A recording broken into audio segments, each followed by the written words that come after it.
Dragons flew near the high-rise buildings, their wings casting shadows on the glass walls of the city. The Academy of Junior Spiritual Guardians towered among the buildings, attracting the attention of the students.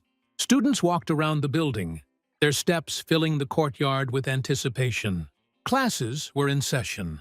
Less than a week left until the entrance exams to the Academy of Guardians and Pet Tamers. The next few days were meant to be spent preparing to get a decent grade. The exam in a week would open the door to the perfect college. The teacher finished the lesson. The students discussed the exams, realizing that with the current strength it was difficult to count on the fourth year of Pet Tamers. Thoughts hovered around the Senior Academy of Spiritual Guardians, but for many, it remained an unattainable goal. It was important to at least think about entering any academy, so as not to remain an ordinary person forever. There was only a week left before the exam on knowledge of spiritual protection. The days were flowing like sand through the fingers. Yolin was lost in his thoughts, wondering what it meant to be a transitioner at this moment. He realized that only a week ago he had passed into this body, merging with the memory that it held within itself. With this knowledge came the understanding. He knows what kind of world surrounds him and what laws operate in it. This is a world where monsters run rampant, and people can only survive behind high and strong city walls. To combat the threat, humanity followed the path of evolution, domesticating spiritual beings. This path led to the emergence of a special profession that changed life and order in the world. Spirit Guardian, a warrior who can fight monsters with the help of a spirit beast. They guard the walls of cities, keeping monsters out of human settlements. But their power also allows them to discover new territories and expand their borders beyond the city walls. For the young people of this world, the greatest dream was to become a powerful spiritual guardian. Every citizen of the Federation who reached the age of 18 was given a monster egg to sign a contract with. By signing it, one could acquire one's first spiritual pet and step onto the path of a guardian. But this story is not about Yolin. The previous owner of the body already had a monster hatched before his migration. He got an ugly, terrifying monster. Its movements resembled a small Jiangshi, a Chinese jumping vampire that came to life from a dead body. The zombie spirit pet had high defense, but its attacks were meaningless. Such pets could not evolve and remained useless. A thought flashed through his mind. The previous owner of this body must have died of despair. Suddenly, Chengji appeared next to him, his footsteps interrupting the flow of dark thoughts. He spoke calmly, reminding that even failure in an exam leaves a path to ordinary life. There are no dangerous adventures there, only work and routine. Yolin felt envious. Chengji's pet was a wind wolf with high stats and the ability to evolve. His own zombie seemed like a burden until a message about an unknown system suddenly popped up. The spiritual guard system detected the first pet and began the activation process. Before Yolin's eyes, the indicators grew. 1%, 35%, 50%, 80%, until they finally reached 100%. The spiritual protection system was successfully activated. Yolin was shocked. His heart was beating faster. He did not expect to get such a chance. Joy flared inside him. These were cheats. Finally, his hidden power had manifested itself. Chengji looked at his friend doubtfully, urging him to focus on the exam. Yolin thought differently. With the system, he had no way into a low-level academy.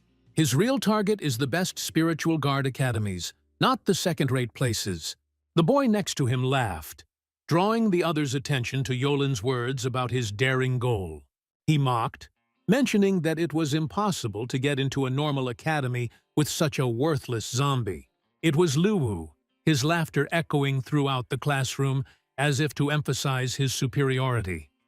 Chengji stepped forward, reminding Luwu not to use his family's status against others. Yolin remained calm, deciding not to fight at this moment. The Luwu family was considered the second-ranking family in Tianhui City. Their power was impressive. The family elder had reached the 5th level of spiritual guard. making their influence particularly noticeable. In Tianhui, there were only 3 first-rank families and 5 second-rank families, and the Liuwu family was included in this circle. Yolin restrained himself, reminding himself that now was not the time to fight. It was better to wait for the right moment. His gentleman's sword could wait even for 10 years. Chengji and Yolin were walking down the street on a sunny, calm day. Chengji headed to the hall, warning Yolin that he could find him there if necessary. Yolin decided to run home for now to check the state of the spiritual protection system. At home, the spiritual guard system was activated, helping the owner track various aspects of the pet. It also increased the experience points of the spirit pet, which helped raise its level. Yolin noted a system that allows you to quickly develop spirit pets and track their progress. A message appeared on the screen. Yolin status, Yolin owner, rank 1, level 2, spiritual energy 200 out of 200. The spiritual skills listed were spiritual aim, level 1, energy consumption 100 units. Spiritual shield, level 1, also consumed 100 units of spiritual energy when used. Spiritual sight, level 1, consumed 10 units of energy every second to provide observation. Spiritual pet, black-eyed zombie, stood in the system as Yolin's main assistant. Available free points, 0. Spiritual pet name, black-eyed zombie, immortal species, rank 1, level 2, experience points 0%. The growth force is estimated as average. The speed is maximally developed, 100% of the possible. The pet has a talent for reducing physical damage, but a low rank and no skills. The evolution direction is limited to 1. The next stages of evolution include white eyes, common, gray eyes, uncommon, and yellow eyes, rare. Next up are blue eyes, epic, green eyes, legendary, and red eyes, mythical, the pinnacle of evolution. Yolin studied the message carefully and was surprised. The direction of evolution meant the possibility of zombie development. With this system, his pet could gradually evolve, increasing its growth power with each stage. As soul pets evolve, their growth power slowly increases, reflecting the progress of their training. In this world, pet growth power is divided into 8 levels: low, medium, normal, and uncommon. Next come rare, epic, legendary, and finally mythic, the pinnacle of all stats. The highest level of growth power, mythical, is unattainable. There is not a single pet with it in the entire Federation. A low-level spirit pet can only be upgraded to a maximum of 4 ranks at level 10, limiting the potential. The average pet can evolve to rank 5 level 10, opening up more skill options: flame impact, fire arrows, firestorm, rebirth. Yolin noted that as long as his black-eyed zombie can evolve, it will no longer be useless. If the pet reaches the red-eyed zombie king, its growth power will become mythical and unattainable. The Academy's spiritual guard system is within its reach. Spiritual pet evolution required special materials, and Yolin decided to study them. He needed to know what resources would be needed for each stage of the pet's development. Yolin thought that the novels and manhwa were not deceiving when he saw all the functions. A message appeared. The system allows the owner to improve the pet for the first time, without resources, and gain knowledge. Yolin thought about free evolution and was surprised. Could a pet really evolve so quickly? He decided to take advantage of the chance.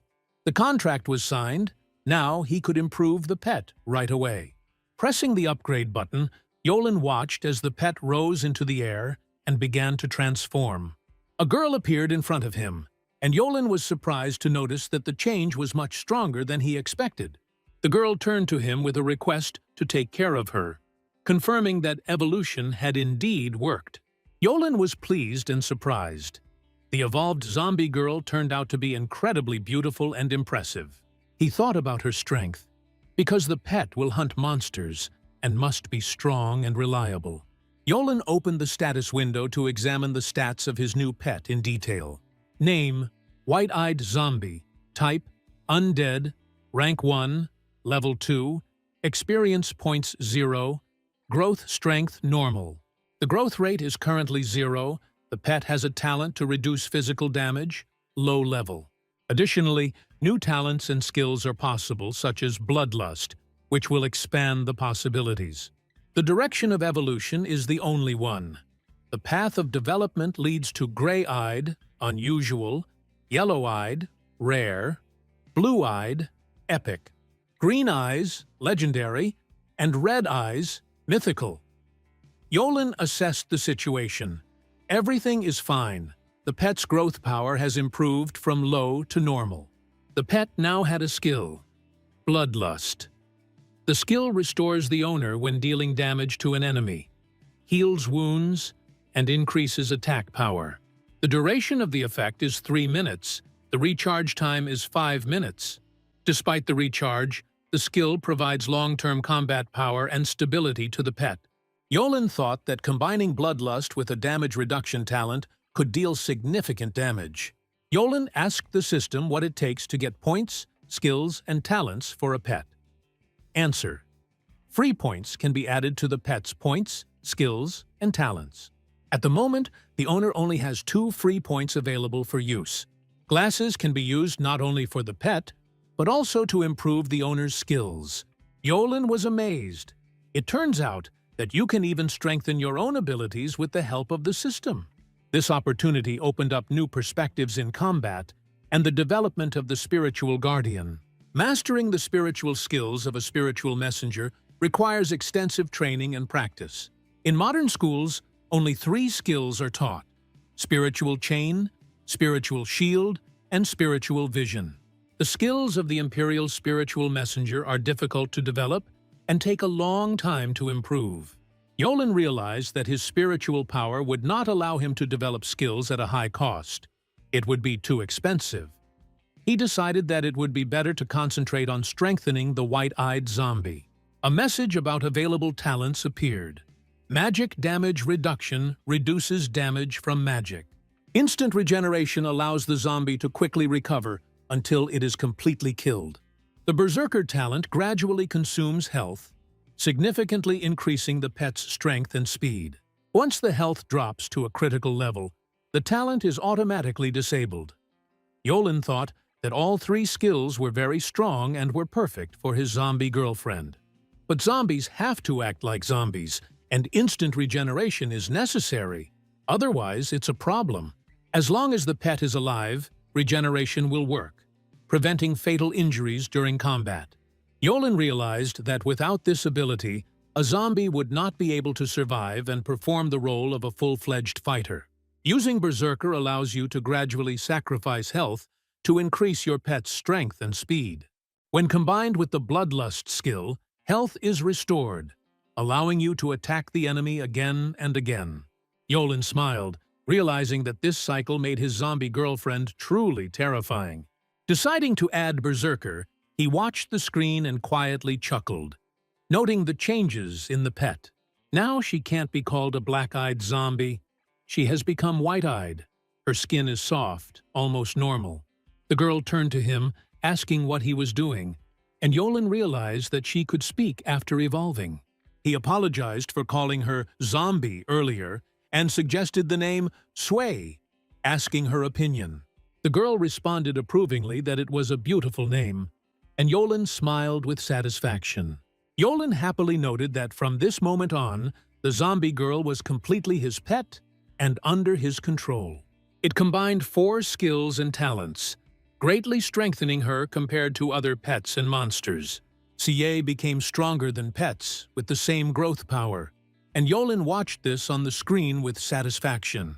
However, for further evolution, you need to hunt more and gain experience, thinking about future battles.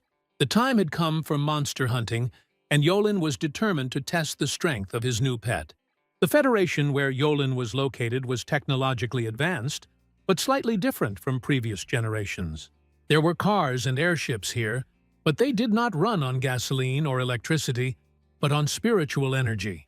Spiritual power served as the driving force behind all devices, from transport to complex mechanisms. Cars and ships could only move between cities. Outside, there were dangerous areas with destroyed bridges. Leaving the city without preparation was considered almost suicidal, threatening the lives of travelers. For travel within the city, the safest way is to use cars, and between cities, airships. The Federation has assigned a powerful Imperial Spirit Ambassador to escort the airship to the danger zone. The safety of the journey was basically guaranteed until the ship encountered a large number of opponents. In the Alliance, the only currency was credit points, reminiscent of the money from Yolin's past life. He began scanning the system to use credit points to pay for the ride. Yolin asked the driver to take him to the southern gate of the city, where it was especially dangerous. The driver asked him if he was a student at Manhwa School and if he was traveling alone, reminding him of the threats. Yolin confirmed that he was going on a monster hunt and understood the danger of the route. There are 4 entrances to Manhwa City: east, west, north, and south. Each one is guarded by heavily armed soldiers who fight off the monsters. As he approached the gate, Yolin thought that he was no longer useless and was ready for the challenge. The guard stopped Yolin at the gate, demanding to see his identification, which he quickly produced. The document was checked, and Yolin was allowed to pass, opening the way to the southern gate of the city. There were low-level monsters around the city, and the strong ones were usually located far outside. In the wild, you need to be careful, understanding the danger for the newcomer and the pet. Yolin gave the command to her pet to go out first, preparing to meet the monsters. At the gate, they were met by a grave mound. Dead, low-level skeletal monsters. These monsters could be useful, as they would give evolutionary material from blood when defeated. Yolin concentrated and ordered his pet to move forward, preparing for the first battle for experience. Yolin and Shui walked through the forest, ready to gather resources for the next evolution of their pet. The system provided the first evolution for free, but subsequent ones required its own resources. The white-eyed and normal zombies have already been obtained, demonstrating Yolin's strength and progress. A message has appeared about the resources needed for Xue's next evolution. White-eyed zombie, rare, not yet obtained, requires 4 types of resources: flawless bones, heart of darkness, 10 lesser dark crystals, and 10 bloody darkness essences. At this burial ground, Yolin noticed an opportunity to obtain 2 of the 4 necessary resources. He realized that a thorough hunt and collection of materials for the evolution of the pet lay ahead. Yolin thought, here you can get flawless bones and lesser dark crystal for evolution. Xue appeared from behind, warning that there were undead around. Yolin looked around and realized that they had arrived on time, but for some reason, no one was in sight.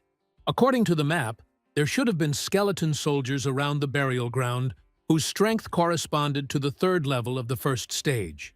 Suddenly, a bony hand grabbed his leg, and skeletons began to crawl out from under the ground, grabbing Yolin's legs. Yolin shouted for Yue to join the fight and destroy the skeletons, preparing to defend himself. At this point, a message appeared about a new task: to kill 20 skeleton soldiers. The reward for completing the task is 50% of the familiar's current experience, which turned out to be very profitable. Yolin shouted to Xue again, and the girl instantly entered the battle, striking at the monsters. The messages appeared. Familiar Xue destroyed the first skeleton soldier, then the 2nd, 3rd, and 4th. Yolin was amazed. Xue had taken out 4 enemies with one blow, showing incredible strength. He shouted to his pet, "Crush!" and more skeleton soldiers ran towards them.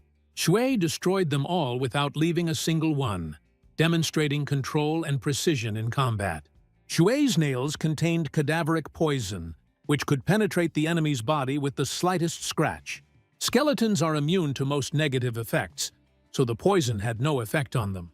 Although the skeletons had barely reached the 2nd or 3rd level of the first stage, they were far from Xue. In a matter of seconds, she destroyed 6 skeletons, completing the task almost instantly. Yolin was impressed and thought the task was completed too quickly. Just awesome. The skeletons continued to emerge from the ground and charge, causing Yolin and Xue to tense up. Hui prepared for battle, striking and killing all the attacking skeletons. A message appeared. First battle is over. 20 skeletons have been killed. Reward: 50% of familiar experience. Yolen noted that he received 50% of the experience, plus experience from killing skeletons, strengthening the pet. He encouraged Shui. A little more, and there will be a level increase. The girl glowed with a golden glow. The screen reported reaching the 3rd level of the first stage and issuing 1 free point. Yolen decided to give the spare point to Shui to strengthen her magic defense and attacks. He noticed elite skeleton officers on the map and suggested going in search of them. Shui smiled, ready for new battles and challenges next to her master. They moved further, and Yolen noticed a girl behind a rock and a skeleton next to her. He was surprised. In front of him was a skeleton officer moving towards a girl in a yellow dress.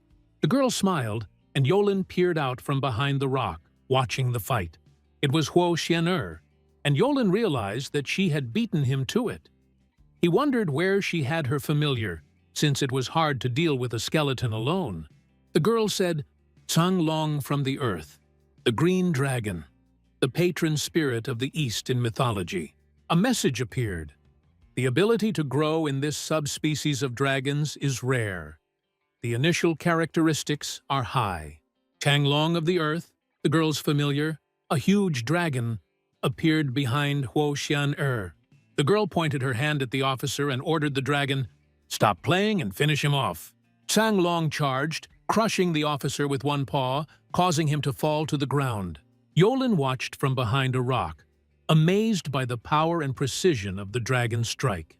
The dragon howled, stood on its hind legs, and finished off the officer with a fatal blow accompanied by spiritual flame. The girl opened the flask, from which a purple glow emanated, absorbing the spiritual flame. Yolen noted that even to gather the spiritual flames, Huo Xian'er had prepared equipment. He thought about her strength and status. The Huo family was one of the 3 great families of the City of Heavenly Radiance. The girl praised Cang Long. "Qiang Dong did a good job." Suddenly, Huo Xian'er noticed Yolen and asked him why he was hiding, calling him to come out. Yolen realized that he had been exposed and looked at the eldest daughter of the Huo family, the first beauty of the school. She reached the 7th level of the first stage, while he spent half a year on the 2nd level. Xian'er asked who he was and why he was hiding, coming closer and sizing him up. Yolen tried to laugh it off, saying that he was just passing by and noticed her. The girl mentioned that at school they were talking about his contract with a zombie that was unable to evolve. She asked why he came to the burial ground alone, given the danger, and Yolen called her Beauty Ho. He stated that he goes wherever he wants, and it is none of her business, emphasizing his independence. The dragon became angry and glared at Yolen, attracting both of their attention.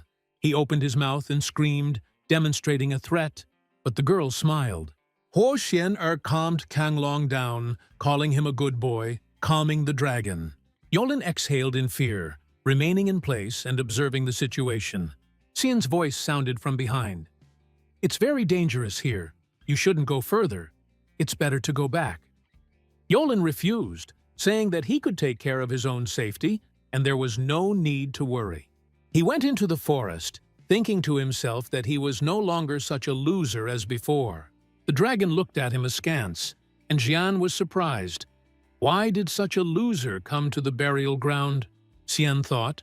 Almost no one dared to come to the 3rd stage burial ground alone.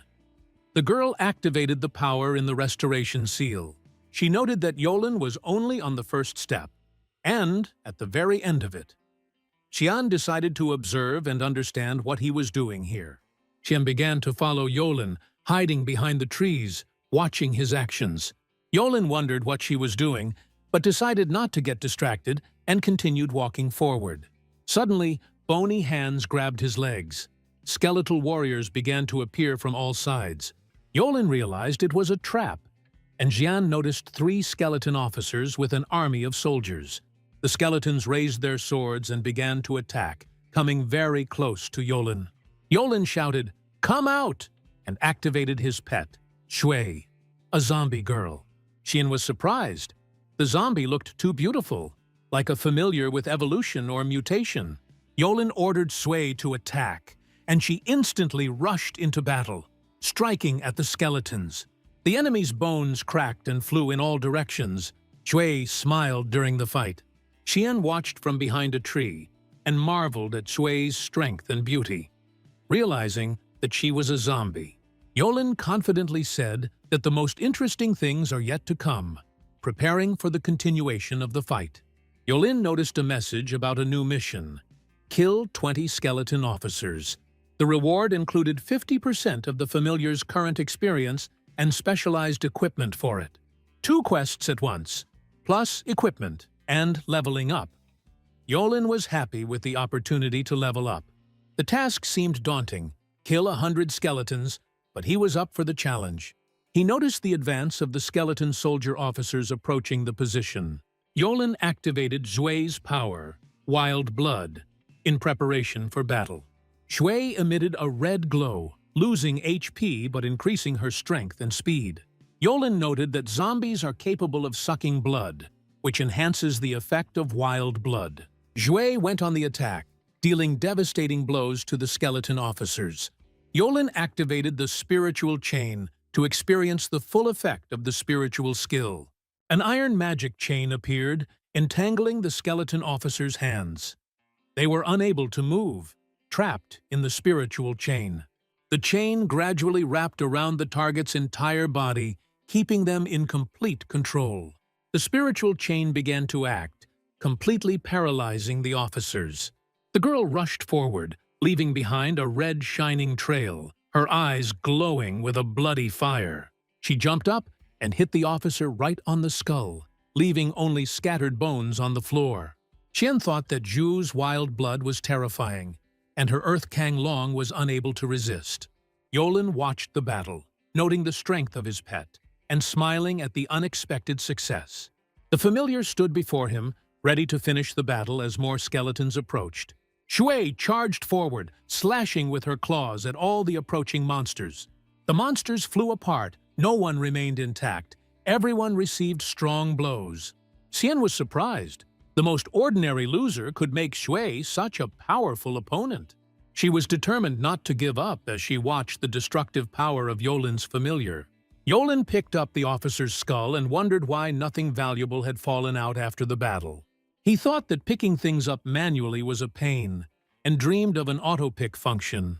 A new window appeared. A task was given: to increase the level to the first level of the second stage.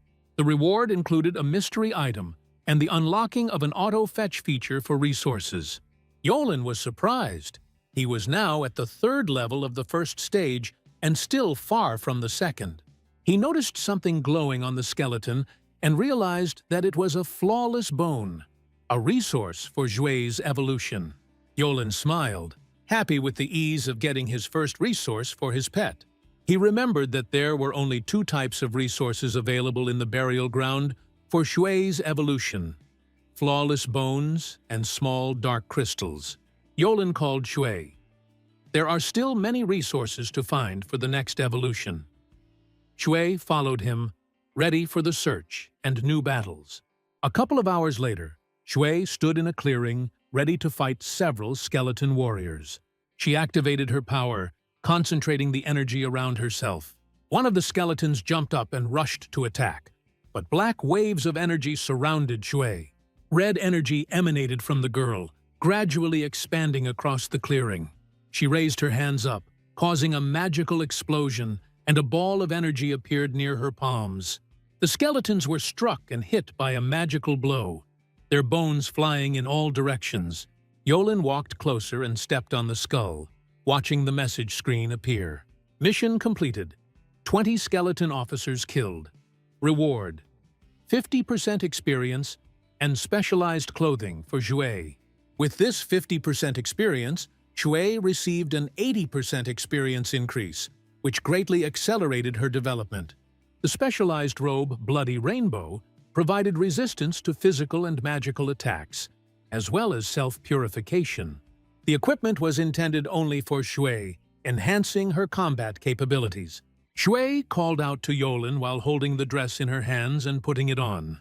Yolin was surprised by her new appearance, noting that it was difficult to endure. Blood spurted from her nose. She changed right in front of him, putting on a new dress and fully prepared for battle. Yolin pointed at the approaching new skeletons, inviting Shui to try out the new equipment.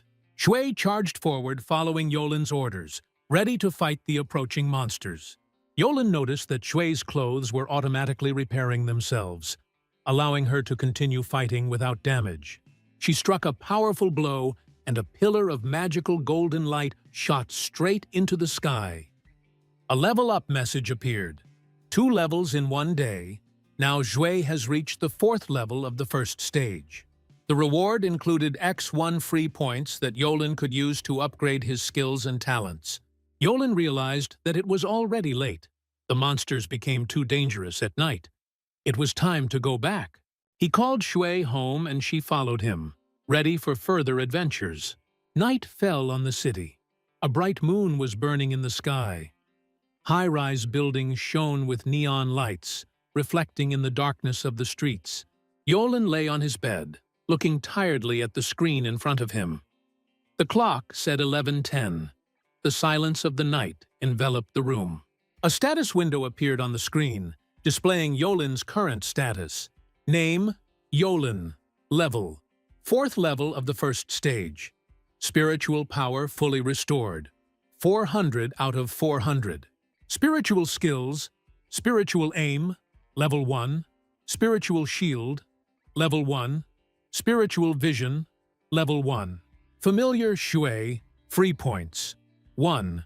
Wide-eyed zombie, undead species. Level, 4th first stage, experience 0%. Growth ability is normal. Growth rate, 10.2%. Equipment, bloody rainbow robe. Talents, physical and magical damage, reduction is low, super fast regeneration. Skills, bloodthirstiness, wild blood. Yolin thought about the upcoming changes and the entrance exams to the academy. He decided to hurry up and fight monsters to level up. He planned to call the teacher tomorrow and tell him he was sick. He went to bed under the light of the moon, which illuminated the mountains and trees. On the street near the house stood Xian, surrounded by 4 portals. She summoned a spiritual chain, its power illuminating everything with a purple glow. Xian thought, "This can't be. She can't lose everything."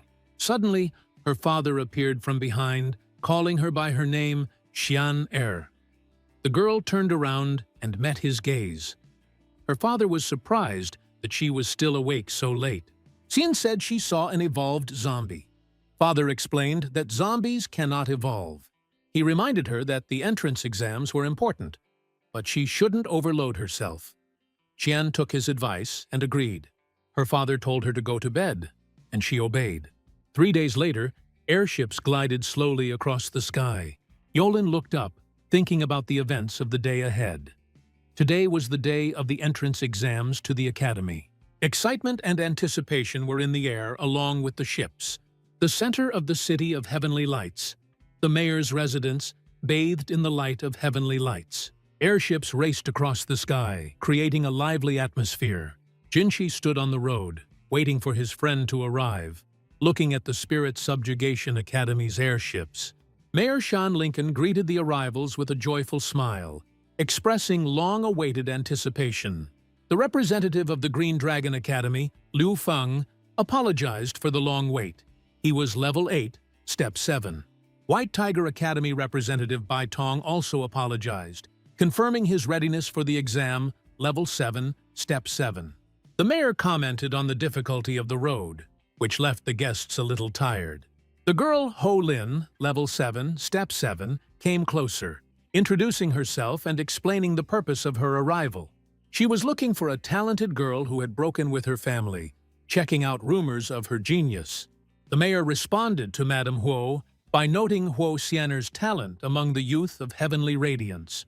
Hong Xiu, level 8, step 7, from the Redbird Academy, reminded that there was no longer any time to wait. The mayor suggested not to waste time and go to the examination field. The examination field was full of people. Noise and anticipation were in the air.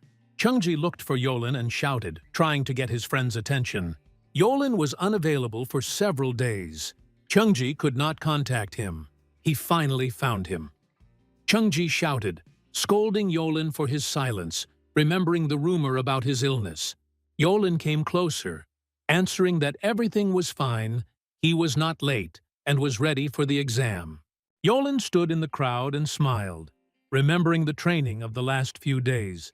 He was sure that luck and preparation would help him today. Chungji noticed the change in him and asked why Yolin had changed so much.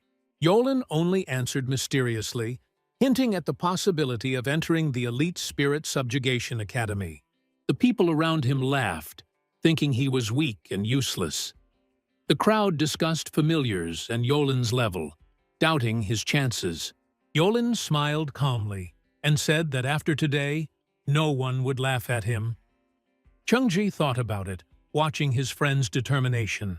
The masters of the 4 great academies arrived at the examination field along with the mayor. The screen lit up, announcing the start of the entrance exams. Teachers appeared who closely monitored the candidates. The mayor noticed how active the candidates were this year and suggested starting quickly. The teacher announced the rules and repeated the key points of the exam. Yolin focused, preparing for the challenges and the upcoming battle for success. The entrance exam is divided into 2 rounds. The first is survival in the secret boundary. All examinees are teleported to the secret boundary and encounter first-level monsters. Each student must survive for 3 days fighting monsters. Those who pass the first round are admitted to the second. The second round is a battle between groups of students. The strongest win. The losers are distributed among the corresponding academies. The loser of the first round can only enter a low-level academy. The more rounds you pass, the higher the chance of entering an elite academy. The top 10 students have a chance to enter the top-tier Spirit Subjugation Academy. Even if no one makes it into the top 10, by passing the tour, you can get into a high-level academy. The teacher warned to act within one's strength.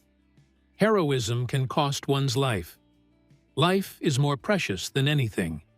If you die, there will be nothing left. The exam is full of unexpected dangers. You can only rely on yourself. Yolin thought that he wouldn't have to wait long. The system has issued a new task. Pass the first exam. Reward. Crystal of Spiritual Power 3. The secret boundary only contains first-tier monsters. Yolin thought it was easy to accomplish. In the front row, the participants noticed Huo Xian-er in a yellow dress. The girl tried to spot Yolin among the crowd, but did not find him. It is said that Xian-er is a shining talent.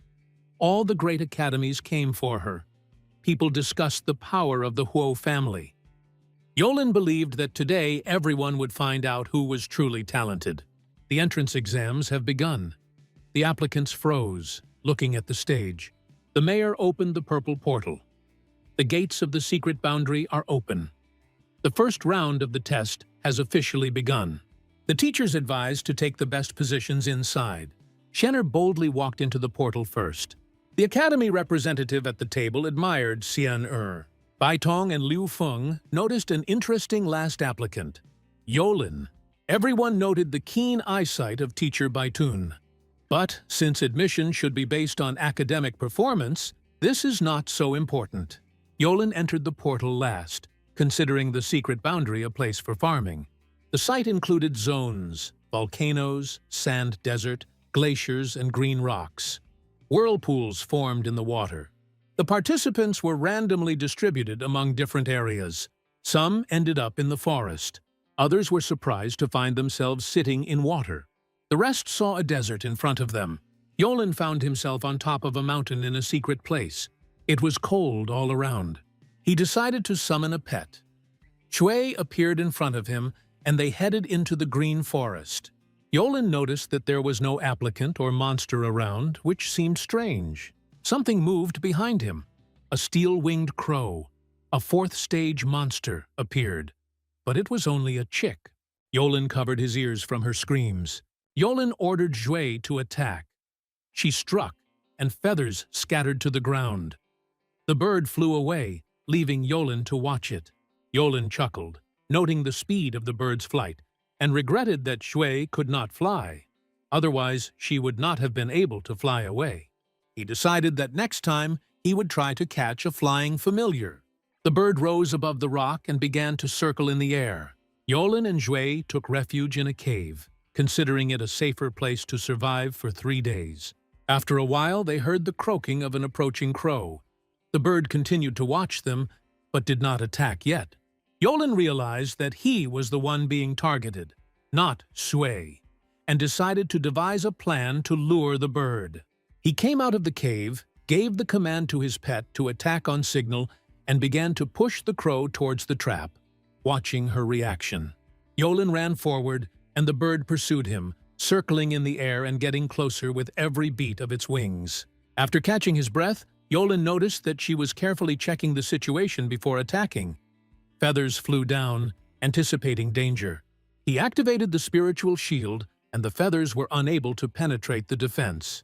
Realizing that the first stage shield might not be able to withstand the bird's strong beak, Yolin summoned a spiritual chain. A purple metal chain unfurled in the air, swirling around the crow, restricting its movements. The bird screamed and struggled, but the chain held it, and Yolin remained focused, preparing to finish the fight. Shui launched an attack while surrounded by a red magical glow. She jumped up and dealt a decisive blow to the bird, causing its head to fall to the ground. Yolin walked up, raised his head, and assessed the resources. They were high-level and expensive. They were useless to him for now, but the potential value was obvious. Several messages about the catch appeared on the screen. A feather, a claw, a beak, a neck, and also noted that they got an elite cut of steel-winged crows. Yolin noted that such resources are usually only available at 5-star restaurants and thought about the need to move up to the second level. He picked up the crow's carcass and informed Shui that they would feast today. Yolin then asked about the zombies' diet, whether they ate raw or cooked meat, or not at all. The girl pondered this as they entered the cave. The judges watched the screens that displayed Yolin and Shui. One of Ho's observers noted that this student was unusual. She didn't expect that a 4th-level first-stage steel-winged crow could be defeated so easily. Bai emphasized that for Heavenly Radiance, City to display such strength at such a young age was quite impressive, especially considering the rarity of the familiar. Hong noted that it was a pity that the Red Bird Academy only accepted girls. At that moment, a man approached the table with the data that the judges had requested. The mayor, watching the screen, remembered that class and was surprised, jumping up from his seat. He saw something on the status window that caused him amazement. The status window reflected the characteristics of the familiar, a white-eyed zombie. Ho jumped up from her seat, shocked by what she saw. The judges were surprised. How could it be that this student had a zombie as a familiar? They discussed among themselves, claiming that zombies were incapable of evolving and expressing bewilderment at their unusual characteristics. Bai, who was observing the situation, showed interest, and he decided that since this student was participating in the tests, he should take him under his observation in order to find out the whole truth about his familiar. The secret limit was indeed a promised land where only the cautious and prudent would survive. Only a fool would provoke a huge python with poisonous scales, Lu thought. Luvu sat on the concrete floor with a snake on his shoulder. He thought that he could live peacefully for 3 days if he hid with a black viper that would hide his scent. At night, the situation became especially dangerous. Many powerful monsters appeared. Luvu noticed smoke in the forest and thought that some idiot had started a fire. Despite his anxiety, he laughed quietly. Someone was definitely tired of living. There were 2 figures on the floor near the cave. Yolin ate the elite meat, enjoying every bite. Its elasticity and rich taste brought tears to his cheeks. Shui watched him with bewilderment. Suddenly she turned around and noticed the bushes from which red eyes flashed. Wolves jumped out of the dark foliage. Among them, a 7th-level first-stage Devil Wolf King stood out, surrounded by small gray wolves. Yolin realized the danger. Such an opponent could not be underestimated. The wolves began to approach, their fur shining in the moonlight, their breath breaking the silence of the night. The Devil Wolf King growled as he jumped up and headed straight for Yolin. Shui reacted instantly, swinging her arms, striking at the attacking wolves, repelling them from all sides. A red magical glow accompanied each of her blows, reflecting her desperate fight with the predators. The huge wolf, noticing Yolin, changed its trajectory and began to approach him directly, growling and jumping in the air. Yolin realized that all hope now lay with Shui. The tension grew, foreshadowing a brutal and dangerous battle. Shui reacted instantly, rushing towards the wolf's huge mouth and holding it with her hands. The small wolves were rapidly approaching, but Shui skillfully fought them off, striking them and throwing them aside. Her movements were flawless. She seemed invincible. The huge wolf growled. His left eye was wounded. He could hardly see anything. Yolin watched and thought that Shui's ability was really scary to the opponents. Despite this, the difference in strength was obvious. Shui was at the 9th level of the first stage, while the wolf was at the 7th. The wolf growled and lunged at Yolin, swinging its paw, but Shui intervened in time, delivering powerful blows to the enemy's neck. The wolf flew to the side, and Yolin approached him to examine the prey. The devil wolf's heart and the bloody darkness essence were exactly the resources needed for Shui's evolution. Yolin noted with a smile that the pet was getting closer to its next stage of development. Outside the exam area, the judges were discussing what was happening. They didn't understand what class Yolin was from, why he hadn't appeared before, and where he got his strength from. His familiar, a white-eyed zombie, caused surprise and fear. Some teachers were dumbfounded, not believing their eyes. Panic broke out on the field. Students were screaming, carrying away the wounded, and medics were rushing to provide assistance. Those who failed in the first round understood that their chances were now limited and felt disappointed. Teachers noted how cruel and dangerous this exam was. The longer the applicant could endure it in the secret confines, the higher his chance of admission. The huge screen showed Yolin and his familiar, causing lively discussions among the audience. The people at the stadium didn't understand what was happening and were surprised by his strength and zombie abilities. The judges exchanged remarks, trying to understand who this student was and wanted to attract him to their academies. The girls discussed the familiar's unusual abilities and its high attack with a poisonous effect. The mayor called for patience, reminding everyone that the test was not yet over, and continued to watch what was happening in the secret limit with a smile. The entire cave was covered in the Wolf King's blood, and Yolin realized that this would surely attract other monsters. He decided to find a safer place and went forward. Shui noticed the changes around him and warned him. A huge python with poisonous scales, level 9, first stage, appeared in front of them, chasing the student. He screamed and tried to run away, but the snake was getting closer and closer. Yolin recognized the running student as Luva, who was trying to save himself in a panic. The python began to release venom and Luvu fell to the ground, begging for help. Yolin noticed that Luvu recognized him, and he realized that if he didn't pass, he would take Yolin with him. Luvu screamed and jumped, pressed the red button of emergency teleportation. There was a powerful flash, illuminating the surrounding space. A portal suddenly opened on the examination field, and Luvu tumbled out, screaming and continuing to fight for his life. Luvu sat on the field, clutching his wound. A man stood nearby, offering to help, but Luvu categorically refused and insisted on staying to watch what was happening. His gaze was fixed on the screen where Yolin was shown. Luvu was commenting on what was happening with obvious irritation and envy, preparing to watch Yolin's defeat. A huge python of the 9th level of the first stage appeared on the screen. Its poisonous scales looked menacing. The judges and observers were confused. Some doubted that Yolin would be able to cope with such a dangerous opponent, noting that the python was significantly stronger than the steel-winged crow he had killed earlier. The judges began betting. Bai placed a large bet on Yolin to win. Lu accepted an even bet, assuming that he would simply run away. Hong supported the escape, and Ho's mentor predicted that he would either be expelled or die. The atmosphere around the exam became tense, and the anticipation of Yolin's action became the center of attention for everyone present. The judges commented on what was happening with obvious admiration and alarm, calling the situation insidious. Mayor Shan decided not to interfere, simply wanting to see how the applicants would do. Yolin understood that directly attacking a level 1 spiritual power python would not be effective, and judged that the only chance was to strengthen his skills.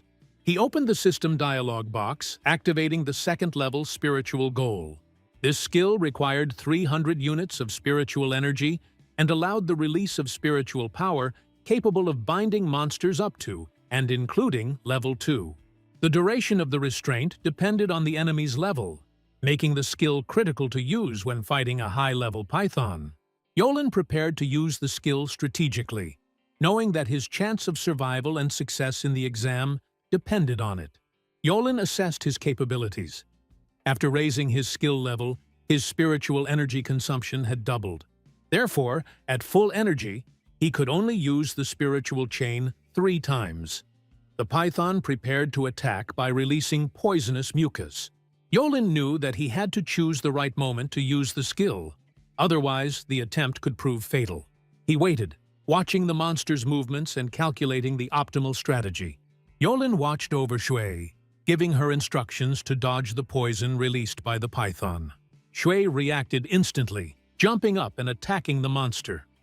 Yolin noted her unusual strength and precision of movement. The girl dodged the poison attack. Suddenly, the python started releasing a poisonous mist. It was necessary to finish quickly. He himself used a spiritual chain that wrapped around the python's body, causing it to hiss and restricting its movements.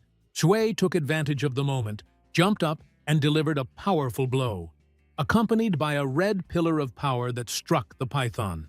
The monster collapsed to the ground, completely defeated. Yolin appreciated the effectiveness of their combined efforts and Shui's strength, realizing that they had dealt with a dangerous opponent. There were cries of amazement and indignation on the training field. Luwu was outraged, not believing that Yolin was able to defeat a python with poisonous scales. And the judges watched the screen in amazement, recording his use of the second-level spiritual chain. They commented on the incredible skill and speed of mastering the skill in less than 6 months. The mayor wondered how he could have missed such an outstanding student. There were arguments and bets among the judges and spectators. Some were happy about winning 50,000. Others tried to justify themselves, not believing their eyes. Ho, who was watching the scene, realized that a rare talent like Yolin only came along once in 100 years and decided to notify the director, to offer him the best conditions and not miss such an opportunity. Near the python's corpse, Yolin carefully examined the remaining resources: poisonous scales and gall bladder. These were valuable high-level materials for evolution. He assessed Shui's progress. Her strength had increased to 94.7%, and there was only a little left until the maximum level of the first stage, level 10. Yolin wondered where he could find more suitable monsters to train and obtain resources. At that moment, a sound was heard from behind, the howl of a demonic wolf, and Yolin immediately realized that there was a new danger ahead. In the forest, Xian, together with Kang Long, found herself surrounded by a pack of demonic wolves. Their numbers gave the enemy a numerical advantage, even though the Wolf King's level matched that of the dragon. The 8th-level first-stage king charged forward, letting out a threatening howl. The dragon defended himself, fighting off the wolf attacks, but the wolves continued to bite and press on him. Changlong used the power of intimidation to try to hold back the pack's attack, but he clearly lacked speed. Qian realized that they couldn't cope without leaving the battle and jumped onto the dragon, giving the command to retreat. The dragon soared into the air, but the Wolf King managed to bite him in mid-flight. Qian was worried about Kanglong's condition, fearing that they might die before the first round was completed. The dragon continued to fight the king, using all his strength to protect Qian and retreat to safety. Xian and Kang Long were forced to land to fend off the attacking wolves. Despite the threat, Xian knew she couldn't let her dragon die. The wolves continued to attack furiously, tearing into them, when suddenly a red glow appeared, throwing back the aggressors. Xian realized that Yolin was nearby with his familiar. Yolin came closer, noticing the dragon's severe injury, and Xian looked at him in surprise. The judges watched the proceedings closely. Bai noted that perhaps the talent that Ho had come to see was not so lucky, and that she might even need emergency teleportation. Mentor Ho tried to remain calm, insisting that this was not the end. Bai thought that if he were Yolin, he wouldn't help, because the more participants there are in the exam, the higher the competition. Yolin ordered Shui to use wild blood and attack the wolves in preparation for a fight with the approaching Wolf King. The girl moved into battle with force, repelling the attacks of her opponents. The king jumped at her, but Shui dealt with the threat, and the wolf fell to the ground, destroyed. Xian, watching what was happening, was amazed by Yolin's strength. In just a month, he became so strong and also saved her dragon. Xian wondered why Yolin didn't pay attention to her even though she was the beauty of the school. As he approached the slain Wolf King, she appreciated his deed and thanked him, standing at the top. Yolin warned her that the smell of blood would attract other monsters and that it was dangerous to stay here. Jian noticed his concern and offered to go together, but Yolin doubted that she would be too much trouble. He also knew that leaving Xian with the wounded Kang Long was dangerous. Xian decided to ease his worries by promising to reward him after the first round of exams, offering 100,000. Yolin thought about Xian's offer. 100,000 federal points would allow him to acquire quite a few resources for Shui's evolution, which was a strong argument. He agreed to accept the sum, understanding its practical benefits. Xian was surprised that he agreed to take the money so easily, and in her heart, she felt that she was losing her reputation as the first beauty. When Yolin raised his hand, Xian thought that he might want to pull her in to protect her from the dangers of battle, given the injury to her dragon Kang Long. Yolin demanded a card with 100,000 points, explaining that he was thus formally recording the agreement. Xian was slightly annoyed and, at the same time, surprised. How could she take such a sum with her, especially considering that she was going to the exam and did not expect to spend so many points? She assured Yolin that after leaving the secret limit she would return the funds to him, emphasizing that the result and success of the exit were still unknown. Yolin suddenly handed Xian a document to sign, demanding that she put her fingerprint to seal the agreement. Xian was surprised by such a direct approach, and thought to herself that he was a real boor, but at the same time he acted decisively. She didn't hesitate for a moment, but still signed the contract, returning it back to Yolin. The contract formally secured her obligation to pay Yolin 100,000 federal points after completing the first round of the exam. Yolin confirmed the agreement and promised to protect her until the end of the day, thereby removing any doubts about his willingness to help. The situation ended in mutual agreement, and now their cooperation was formalized. Yolin stood nearby, smiling, watching Xian. She came over and said that everything was fine, after which he focused on collecting resources from the corpse of the wolf he had killed. The plan was to first gather the necessary materials to evolve the familiar, and then head to a safer place, where one could restore strength and continue advancing along the secret boundary. On the field, everyone was watching the big screen, which showed Yolin and Xian. The judges and the spectators were discussing what was happening. While some were surprised by Yolin's unexpected strength, Bai admitted that the girl was indeed lucky to have met him in time. His appearance changed the course of events, and Yolin's familiar impressed everyone with its power. The mayor laughed, noting that even the representatives of the 4 great academies were clearly surprised. Red Bird Academy representative Hong noted that although her academy usually only accepts girls, they were willing to make an exception for Yolin. This left Ho slightly surprised, but Hong explained that it was a fair fight, and she was simply using every advantage she had. At the same time, everyone noticed Yolin's limited resources, He had few federal points, he was not from an influential family, and his level was only second level of Step 1. The judges could not believe their eyes. Such an ordinary student was able to demonstrate such power and influence on the events of the exam.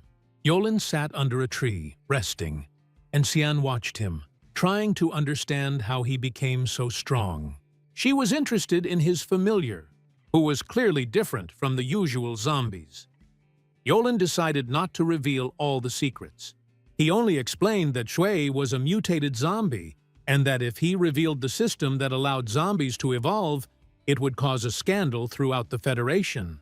Xian's conversation was accompanied by a light game. She offered 5,000 if he would tell about himself. Yolin happily agreed, but remained reserved on the details, realizing that this power was too unusual to share without caution. Yolin decided to remain silent, keeping the secrets of his power to himself. Xian noted that his familiar was a mutated zombie and praised his strength. She tried to look at Shui and was surprised at how unusual and beautiful his familiar was. Noticing Yolin's high level, the 9th level of the first stage, Xian guessed that he would be able to enter a top academy without any problems. She asked which academy he had chosen, to which Yolin replied that he hadn't thought about it yet, and jokingly said that perhaps one where there were a lot of beautiful girls. Xian was surprised by his directness and thought to herself that he was a dog. Yolin chuckled. Realizing that Huo Xian had rested and eaten, Yolin decided to move on, which surprised Xian, who thought it would be better to wait until the exam was over. Yolin decided not to wait until the exam was over.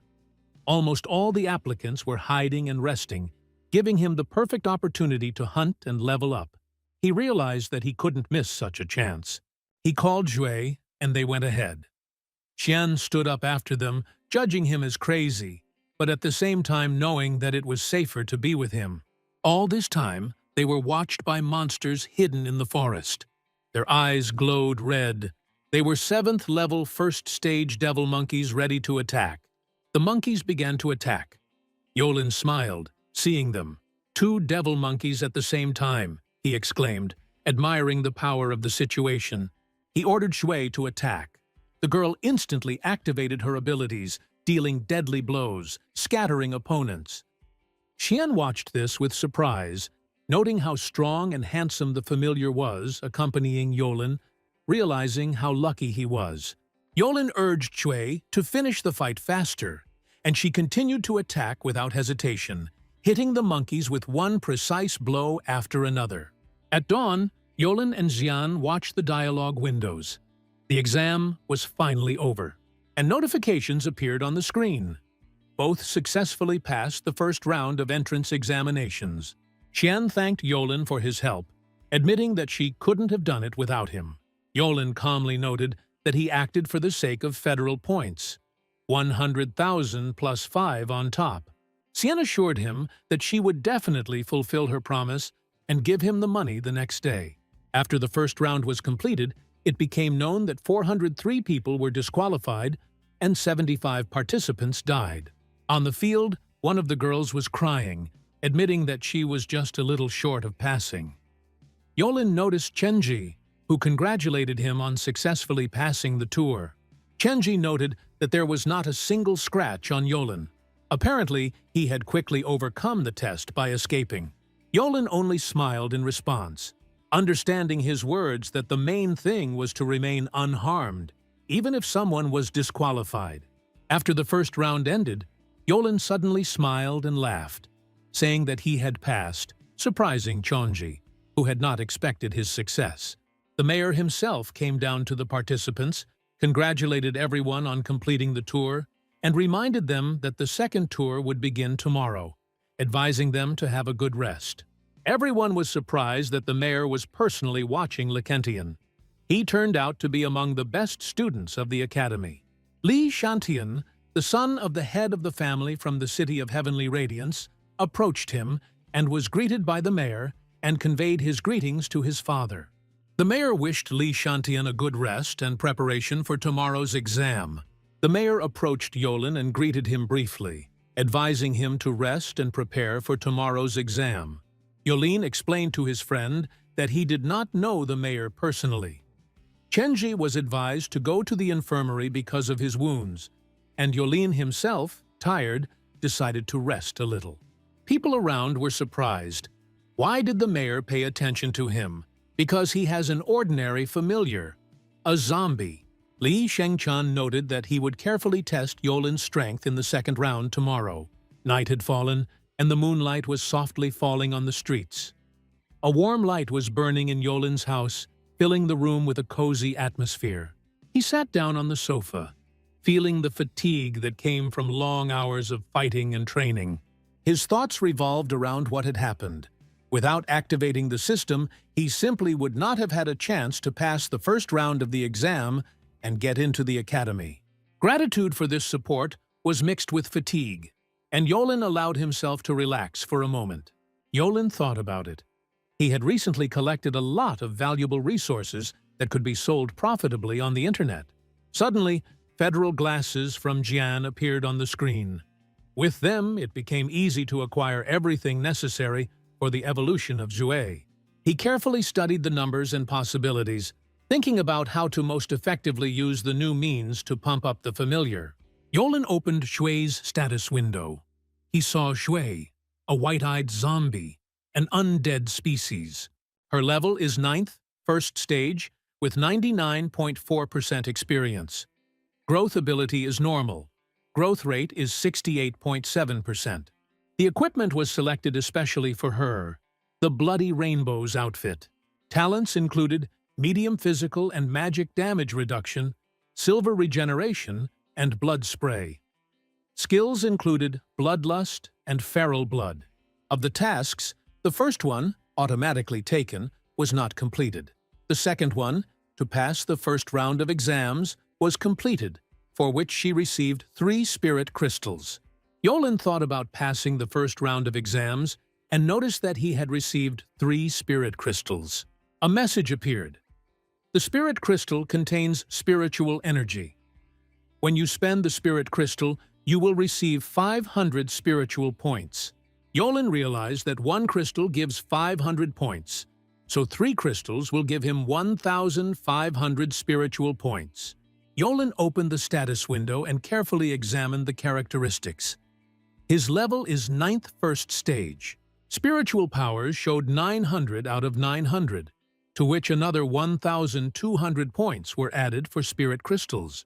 Among his spiritual skills, he had the 2nd level spiritual chain, the 1st level spiritual shield, and the 1st level spiritual vision. In the familiar section, there was a white-eyed zombie. The free points were 2,500 plus his own 900, but in total he had 2,400 points. Yolin thought, being at the first stage of Spirit Conqueror, the maximum points are 1,000, and only by rising to the 2nd stage, he will be able to increase this limit. Yolin looked closely at his 2,400 points and realized that among the Academy students, there was no one with a Tier 2 familiar, which gave him a significant advantage. He realized that the second round of exams would probably be relatively easy for him, too. After an evening of hunting, he felt very hungry. Realizing that he had so many federal points, Yolin decided to eat well as a reward for his work. He thought that Chen should also be fed after a busy day. Then he glanced at the dialogue box and saw Jian's contact. He was a little surprised, remembering that it was she who had awarded him such generous points, and decided to show her his gratitude. Xian was taking a bath when her watch rang. She picked up the phone and heard Yolin's voice, who suggested that she go out to eat with him and Shui. Xian was delighted and agreed, specifying the time and place of the meeting. 1300 on Dazzling Street. Yolin confirmed the details and suddenly hung up. Xian was surprised and a little angry at him for such an act, thinking that she would still remember this to him. Chenji and Yolin stood at the door of the building, surprised by the location they had chosen. Yolin explained that they were celebrating the passing of the first round of the exam, and he reminded Chenji to have some refreshment after his injuries. He added that another person would join soon. Soon, a car pulled up, the doors opened, and Jian appeared. Yolin smiled at the sight of her, but Chenji was shocked. Yolin introduced Chenji Xianer to each other, and they greeted each other. Yolin suggested that they all go inside, noting that he was hungry. People outside the building greeted the guests, and a few minutes later, they were already sitting at a table full of various dishes. Chenji was amazed by the level of the restaurant, and Yolin invited him to eat as much as he wanted, and noted that he would not forget to thank Xian. Xian replied that she was glad to be his friend, and Yolin sincerely thanked her.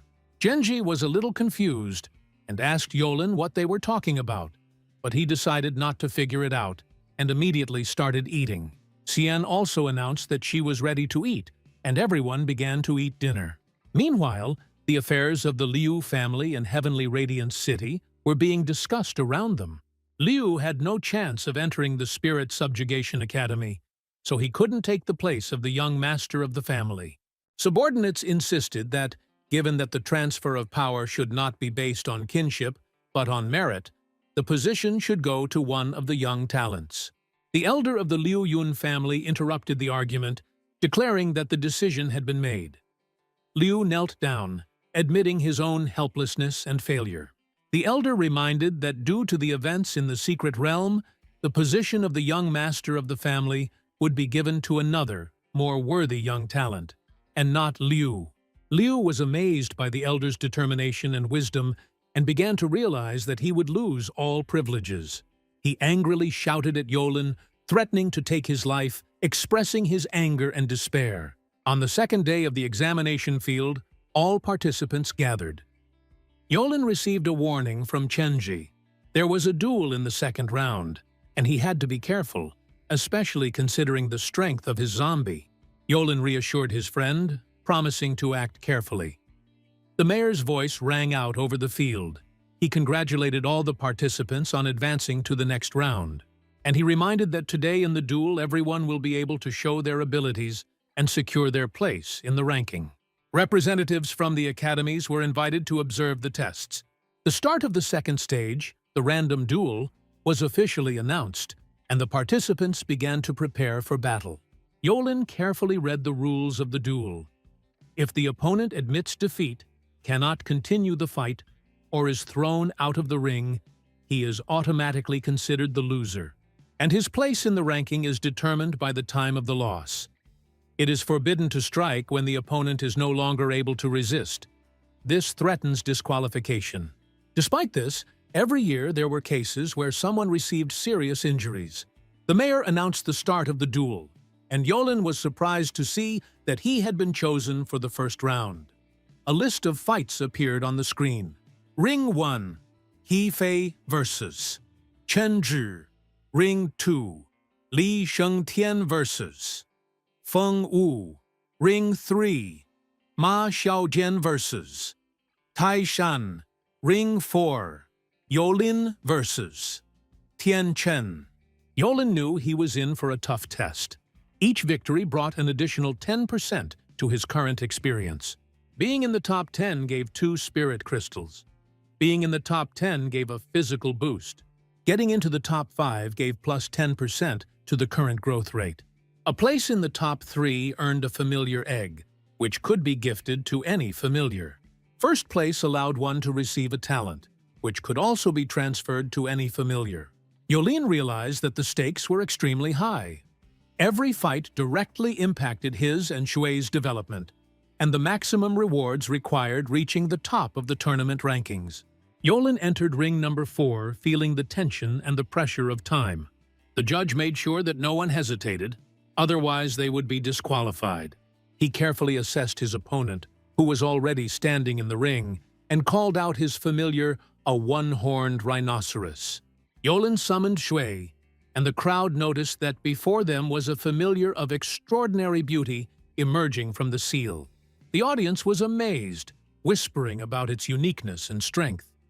Yolin concentrated on the upcoming duel, realizing that it would be a serious test for him and Xue. The judges were discussing. Yolin called out Xue, and immediately the entire ring and the spectators paid attention. Xue's beauty and uniqueness aroused envy and admiration in everyone present. Tian Chen's opponent and his familiar, the one-horned rhinoceros, were angry. The rhinoceros immediately rushed to attack, demonstrating strength and aggression. Yolin ordered Shui to act without mercy, indicating that he wanted to test the full power of his familiar. Shui responded to the attack with lightning speed, engaging in combat with the rhinoceros. The crowd watched as the familiars clashed in midair, and no one expected a human familiar to be able to withstand a beast of that size. Shui grabbed the rhinoceros by the horn, lifted it into the air as if it were a toy, and threw it forcefully out of the ring. The spectators screamed and were amazed. They had never seen such power. People could not believe that a familiar in human form could surpass a beast with the natural strength of a rhinoceros. The judge officially announced the outcome of the fourth ring. The first round is over. Yolin wins. Yolin advances further, and Tian Chen is eliminated, and his result is recorded in the ranking. Chen was stunned and did not understand how this was possible, considering Yolin behind. Yolin thought about it and reminded that no one stays behind forever. The main thing is to try, and sooner or later, your day will come. Notifications about the results of the second round appeared. Yolin defeated one opponent and received an additional 10% to the current experience. Familiar Shui has reached the maximum amount of experience points. The level has increased to 10. The first stage, with 9.4% experience at the next level. Free points were awarded. 1. The familiar glowed with a golden glow, marking the increase in level. The results of the second round continued to come in. Li Shentian won in ring number 2. Chen Qiji won in ring number 1, and Ma Xiaotian won in ring number 3. Yolin noticed that Shui had reached level 10 of the first stage. With each level up, the familiar strengthens its spirit subjugator's body. Now, with Shui at level 10, one more level will allow Yolin to make a contract with a second familiar. Chen Qiji, covered in bruises, approached Yolin. Yolin asked if he was okay, noting that after such a fight, it would be difficult for him in the next round. Chen Qiji replied that he could handle it, and only noted that much would depend on the next opponent and his condition after the fight. The judges announced that the first round of competition had concluded, and now the focus was on the youth of all the clans in Sky Radiance City. They noted that many participants showed good results. The judges explained that the ability for clan scions to directly enter elite academies depends on how often they have participated in the secret limit. Ho stressed the importance of experience and preparation, while Hong added that the situation becomes more tense and violent as they progress. Next, the second round of the duel was announced, where the participants will fight for 21 places, and the process of selecting pairs for the next fights began. The list of pairings for the second round appeared on the screen. In ring number 1, Yolin will face Feng Haotian. In number 2, Huo Xianer will face Ma Xiaoqian. In number 3, Li Shengtian will face Zhang Shengnan. And in number 4, Chen Ji will face Luo Chen. Yolin advised Luo Chen not to push himself too hard, reminding him that he had already passed the first round. Chen Ji supported Yulin, noting that he was now a big dark horse. Yulin noted that Feng Haotian from the second-class clan should not be underestimated. Feng Haotian appeared in the ring and arrogantly noted that Yolin had done well in the last round, but was still too weak. He advised surrendering immediately to avoid serious injuries. Yolin replied that it was too early to draw conclusions about the winner and that the outcome could only be determined in combat. The spectators in the stands watched the fight with concentration, and the head of the Feng family noted that Hao Tian was lucky because he did not get an opponent from the 3 great clans, which almost guaranteed his victory. Feng activated his familiar, and a blue bird flew into the ring. He immediately jumped on it, showing confidence and warning that it was too late to ask for mercy. Yolin summoned Xiao, his familiar, who was flying and very tenacious. Yolin gave the order to wait for the right moment to attack, and Xiao prepared to fight. Feng's bluebird launched an attack, flapping its wings and releasing its feathers like deadly weapons. Yolin noticed the enemy's strategy and activated his defensive skill, spiritual shield, in time blocking the attack. The spectators watched the fight, discussing what was happening. A tense scene unfolded as Yolin ordered Shui to activate the blood mist, and the entire ring turned red. Feng's bluebird tried to disperse the fog, but Yolin used a second-level magic chain that wrapped around the enemy's familiar, depriving it of maneuverability. Feng, in a panic and rage, tried to do something, but Shui, following Yolin's instructions, approached him, ready to deliver the decisive blow. Yolin watched the situation with a smile, confident that the chain's abilities would leave no chance for Feng to escape, ordering his familiar to descend. The chief jumped up from his seat, shouting his son's name. The judge declared Yolin's victory. Feng's bluebird lay defeated on the ground along with its owner, demonstrating Yolin's complete control over the fight. A message appeared on the screen stating that in the second round of the Spirit Conquest Trials, Yolin defeated his opponent and received an additional 10% to his current experience. Familiar Xiaoye increased his experience level from 9.4% to 19.4%, and Yolin smiled as he watched the result of his strategy. The audience admired Yolin's courage. People discussed him as a dark horse, noting that even though he was only at the first stage, he dared to fight a flying familiar. Bai noted that with a slightly larger time difference, Yolin might have lost, but Ho suggested that this was part of his plan. She noted that he had raised the level of his spiritual chain in advance to be prepared for the encounter with the flying familiars. The crowd was perplexed and waited for the fights to continue to see how it would end. Yolin watched the list of pairs for the third round, realizing that getting into the top 20 was easier than expected. Among the rivals, he noticed the daughter of the Yun family and realized that if she didn't have a flying familiar, then he had no reason to worry. Mentally preparing for the upcoming duels, he planned his actions, assessing the strength of future opponents and the capabilities of familiars. Shui instantly responded to Yolin's command by summoning an ice bear. The bear, who possessed innate ice magic, attacked powerfully, trying to freeze Yolin's familiar. Shui confidently dodged using her speed and agility, which surprised Yunyi. The spectators watched the clash with admiration. Shui's incredible speed and precision against the ice bear's forces looked mesmerizing. Yolin remained focused, adjusting his familiar's actions and preparing for the next step in the duel. An icy wave crashed into the arena with a roar, causing the audience to jump from their seats. Yolin's spiritual shield flared up, barely able to withstand the onslaught. Thin cracks crept across its surface, but it still protected its owner from a direct blow. Meanwhile, Shui, like a bloody whirlwind, rushed towards the ice bear and brought down a series of rapid blows on its muzzle. The heavy beast roared, staggered, and tried to swipe its paw, but Shui dodged, striking again. Yunyi frowned. Her familiar, although strong, clearly couldn't keep up with Shui's speed. The audience began to buzz, discussing that Yolin's human familiar possessed incredible agility and power that was difficult to explain. Yolin watched the battle tensely.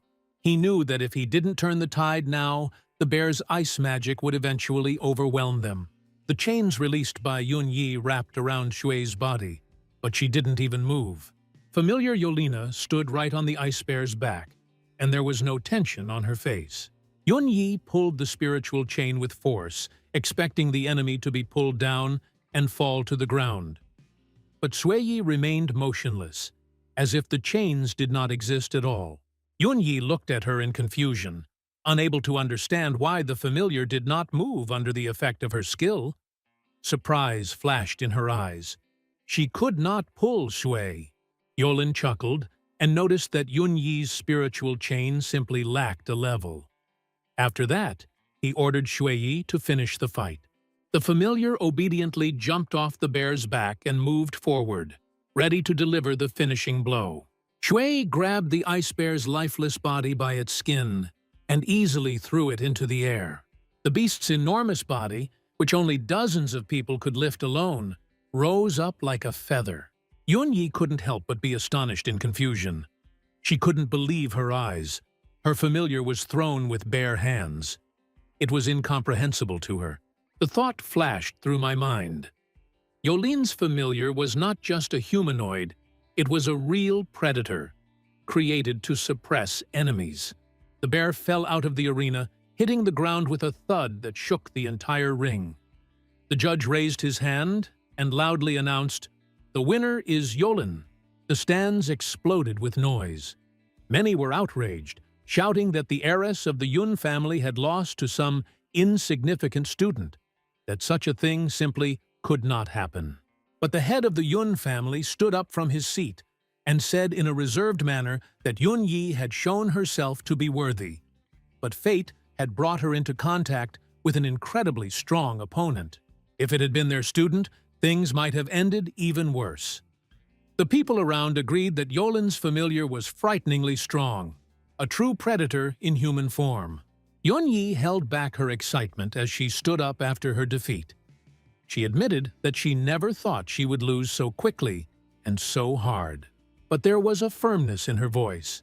She was not going to give up and would wait for Yolin's next performance. New notifications appeared on the screen. The system recorded the victory, adding 10% experience to Yolin. And then she reported that he entered the top 10 of the rating. For this, he received a special reward: body enhancement. Yolin didn't immediately understand what exactly had happened. Body enhancement? Flashed through his mind. At that very moment, everything became clear. The pain and fatigue disappeared, the muscles were filled with strength, breathing became easy, and the body seemed renewed. The loading bar flashed, 99%, 100%, and the process was complete. A notification about the completed enhancement appeared on the screen. The referee announced the start of the semifinals and announced that the duelists should proceed to their designated arenas as the fights were about to begin. A list of pairs appeared on the screen, and the crowd fell silent in anticipation. Yolin looked at the chart carefully. His attention was drawn to MANHUA, a name that had been rumored. Many considered him one of the strongest participants. However, Yolin noted that at this stage, the opponent does not pose a direct threat. Pairs: Ring 1, Chen Shennian vs. Luo Chen. Ring 2, Huo Xian are vs. Hui Xiu. Ring 3, Ye Ling vs. Meng Yue. Ring 4, Li Sheng vs. Zhang Huangxun. The atmosphere in the arena was tense, with spectators anticipating intense fights and the competitors concentrating before entering the ring. The participants began to enter the arena one by one. The crowd was noisy, welcoming the duelists, but when Meng Yue appeared, the buzz died down, replaced by intense attention. He moved confidently, his steps echoing around the ring. He raised his hand, releasing streams of thick black energy. The waves swirled around him, and his familiar materialized from them. Yolin narrowed his eyes. His gaze immediately caught the peculiarity. Meng Yue's familiar was an undead creature. This unexpectedness made him wary. He quickly summoned Xue, who appeared next to him. Her figure lit up with a faint crimson glow. She took up a fighting stance, ready to face the enemy. The referee loudly announced the start of the competition, and a wave of tense anticipation swept through the arena. Meng Yue's familiar, an undead knight, instantly charged forward, raising his heavy sword to attack. Yolin immediately grasped the enemy's intentions and noted that he expected to gain the upper hand in close combat. But Yolin had no fear of hand-to-hand combat. He ordered Xue to first attack the spiritual shield and then switch the attack to the familiar itself. He did not plan for a long struggle. He understood that defeating Meng Yue would lead directly to victory. Xue charged. The knight raised his sword and prepared to deliver a crushing blow. But at that moment, Yolin's magic chain appeared out of thin air.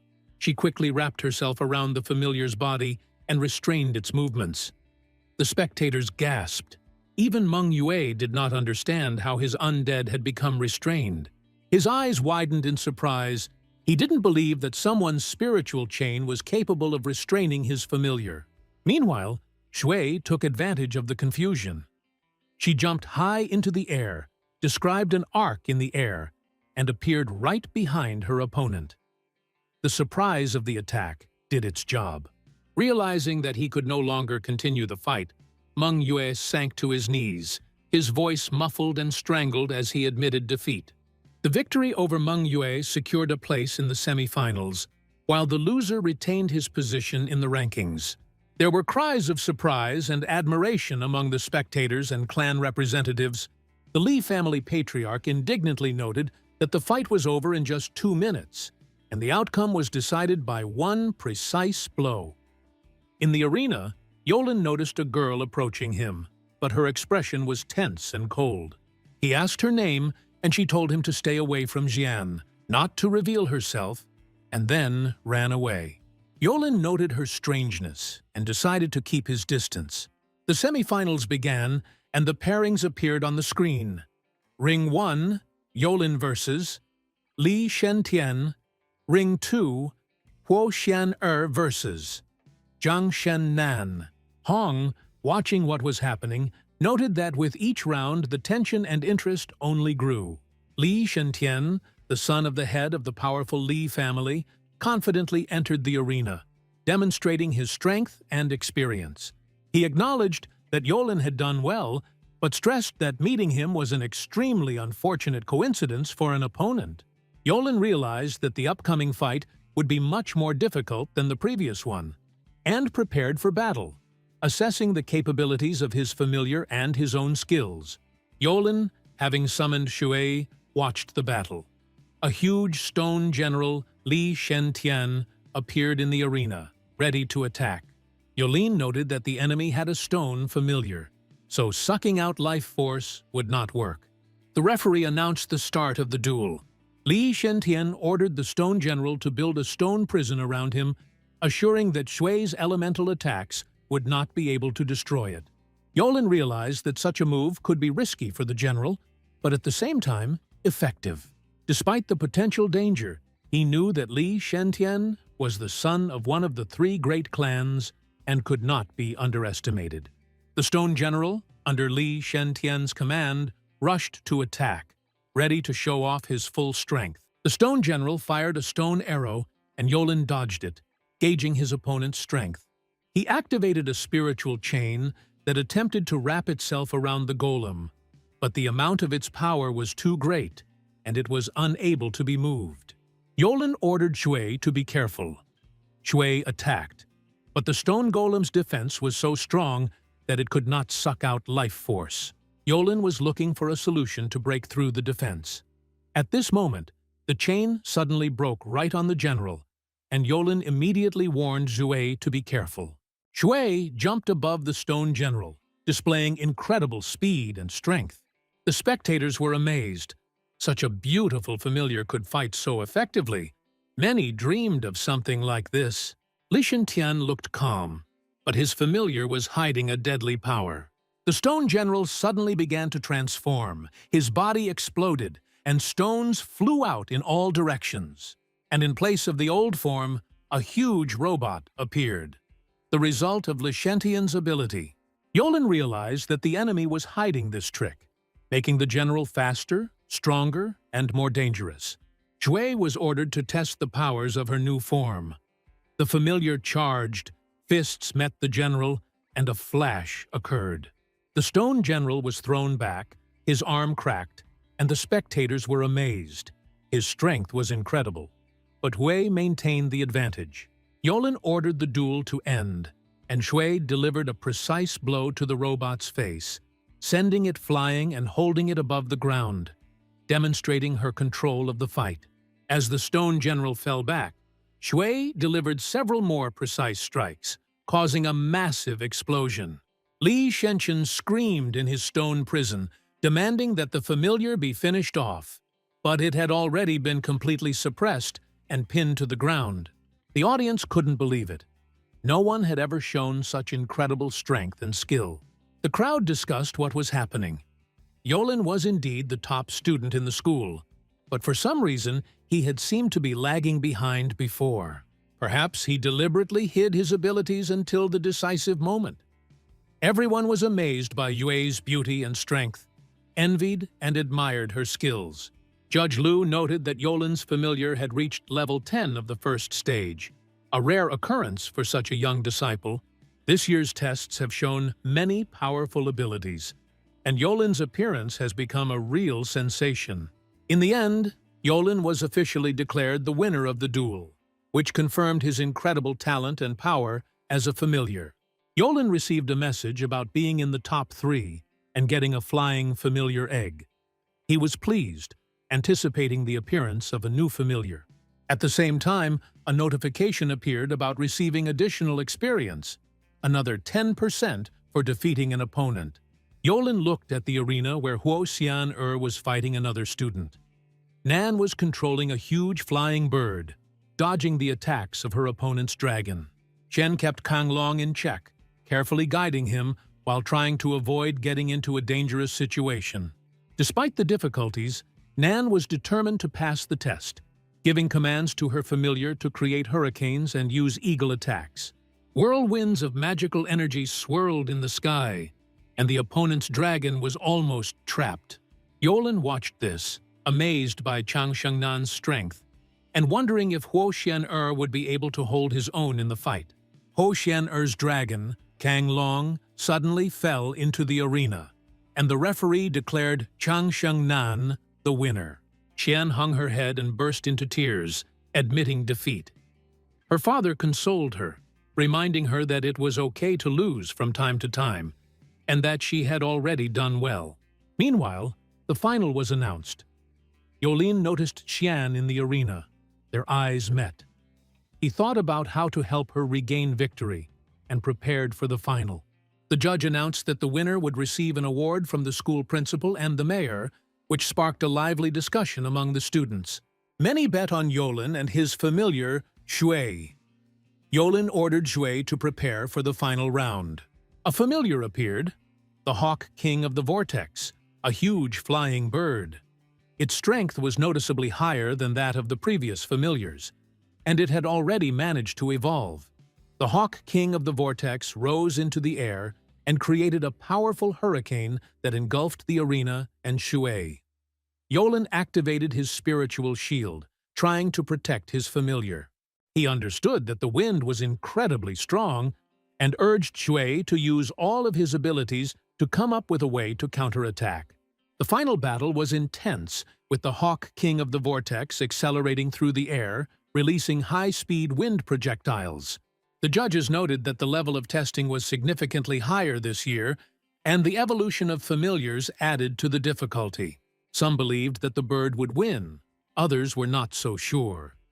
Bai noted the student's hot temper. Yolin relied completely on Zui, and she acted with precision and determination. Clouds of smoke obscured the arena, and the public could not see what was happening. When the smoke cleared, Nan saw Shui in front of her, who grabbed her by the throat. Shui dodged the high-speed projectiles and attacked the enemy directly. Nan was forced to her knees, admitting defeat. The mayor, who watched the final, was impressed. Dodging a powerful attack and immediately counterattacking was a clever and bold move. The judges and spectators noted that the final ended incredibly quickly and efficiently. Teacher Ho nodded approvingly, acknowledging the intelligence and courage of Yolin and his familiar, while Hong only sighed. Liu noted that their academy also wants to get Yolin. The duel is over. The second stage of the test is finally over, the mayor said. Second place goes to Zhang Chennan. First place to Yolin, the judge announced. Yolin finally breathed a sigh of relief. The tests were over, and he took first place. The crowd did not hide their delight, recognizing his outstanding skill and the power of a familiar. No one expected that a dark horse could outshine the heirs of the main families. Commentators noted the rarity of such an event. Usually the first places were occupied only by the children of influential families. Xian walked up to Yolin and congratulated him, and he smiled and responded with mutual praise.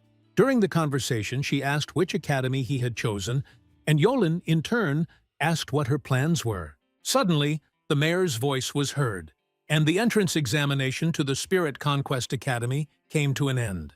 The teachers and students gathered around to congratulate Yolen for taking first place in the exams. Yolen brought glory to the class and Heavenly Radiance Academy with his outstanding result. The teacher approached Yolen, praised his efforts, and noted his outstanding achievement in the academy. Chenji was surprised by Yolen's unexpected success. Yolen received a reward message: 10% increase in experience for winning the second round of exams. For winning first place in the exams, Yolen received a talent called Resurrection and was surprised by its power. A message has appeared about the talent Resurrection 1.1 being granted to the familiar for use upon death. Automatically using this talent restores all of the familiar's powers after resurrection. Resurrection requires the full expenditure of experience at the current level. Otherwise, the recharge will not start. If the experience is 0, the talent cannot be used, and the cooldown will be 1 month. Yolen thought about it, evaluating the talent and realizing that it might not be suitable for working with Jue. Chenji said that the names of the students selected by the 4 great academies would appear on the screen. The Green Dragon Academy selected Yolen, Lishan, etc. The Red Bird selected Yolen, White Tiger Yolen, Lishan, Black Tortoise Yolen, Hoi, to study at the academy. Selected students will be able to choose an academy through an interface that will appear in front of them, the mayor said. All 4 academies chose Yolen first. The students discussed that Red Bird Academy usually doesn't accept guys, but made an exception. The students thought that Yolen was just an exception, and that something like this might not happen again in the future. The situation was completely unique. One of the girls looked at the dialogue box. She had only one option: Black Turtle Academy. She thought about Red Bird, but her friend noted that it was unrealistic. Yolen watched his dialogue box, where he had 4 academies available for him to enroll in. Yolen's options: Green Dragon Academy, White Tiger Academy, Red Bird Academy, and Black Tortoise Academy. The voice of one of the academy heads, Liu, addressed Yolen, suggesting that he choose the Green Dragon Academy. The Green Dragon promised plus 5% materials and visiting the secret boundary 3 times a year. The students discussed that the conditions of the Green Dragon Academy were really good. Liubai warned Yolen not to rush into making a choice and presented the White Tiger Academy's proposal. White Tiger offered plus 8% resources and access to the secret reach 5 times a year before release. The heads of the academies began to argue over which of them would provide the best conditions, creating a tense atmosphere. Chief Ho announced that the Black Tortoise Academy would give Yolen plus 10% resources and 5 visits to the secret realm. In addition, she noted that his classmate Huo Xiang-er was also entering Turtle. Yolen was surprised by the mention of Xiang-er, and the girl herself wondered why she was named in the negotiations. Chief Hun, on behalf of the Red Bird, offered plus 15% resources and access to the secret limit once a month. Hong emphasized that Yolen will be the first and only male student in the academy's history. The other students were dumbfounded as they discussed Yolen's choice and the rare decision of the Red Bird Academy. Yolen realized that 12 visits to the secret limit in a year would give a huge increase in strength and capabilities. A message appeared on the screen. The Red Bird Academy congratulates Yolen on his successful selection. The students were jealous, saying that Yolen had instantly reached the top and become the first guy in history. The students were surprised that he would now study at the academy where all the other girls were. Chenqi admired and envied Yolen because he became the first student of the Red Bird in history. Akun congratulated Yolen, noting that he made the right choice for his future path. Hong gave Yolen 1 day to pack and informed him that the Red Bird airship would be waiting for him at the gate tomorrow. Yolen agreed and thanked him, noting that he was counting on the care and support of the new academy. The teacher reported that the mayor was waiting for Yolen to meet him at his office at the Heavenly Radiance Academy. The mayor congratulated Yolen on his first place and awarded him 300,000 points and a rare material. Yolen promised not to disgrace the academy and to continue to strive hard for new achievements. In the box, he found the Eternal Bone, the top material from the strongest undead for evolution. Sui won't be able to use it now, but in the final stage, this material will become irreplaceable. The mayor explained that there was no point in keeping the eternal bone for him, but for Yolin, it would be a decisive reward. Yolin thanked the mayor for the rare award, promising to never forget this great generosity. The mayor noticed that Yolin was exhausted after the exams and sent him to rest to regain his strength. The girl next to him was surprised that the eternal bone, a most valuable relic, was so easily given to the student. The mayor replied that Yolin's future was priceless and far more important than any jewel or relic. Chenji was surprised by Yolin's success, as the best academies were fighting for him, making him a celebrity. Yolin replied that they were friends and suggested that they train together to become stronger. Chenji agreed, and Jian approached them, congratulating Yolin on entering the Red Bird. Chenji joked, but left his friends alone, wishing them luck and going about his business. Yolin congratulated Jian on joining the Black Turtle, to which she responded briefly. Jian noted that Red Bird was a good place and wished Yolin good luck in the new academy. After she left, Yolin wondered why Xian had come and what she really wanted to say. Night in the City of Heavenly Radiance. The Red Bird airship was ready to take off. Yolin climbed aboard and stood next to Chief Hong, causing the female disciples inside to whisper. The girls were surprised. The first student in the history of the academy turned out to be not so handsome and simple-minded. Hong reported that the Red Bird was located in the south of the city, and the journey would take a little time. The teacher suggested that Yolin enjoy the views, as such beauty is rare. At this moment, Captain Li Yuehai, the 5th level of the 7th stage, approached Hong. Yue reported a strange phenomenon on the airship's route, causing alarm among the passengers.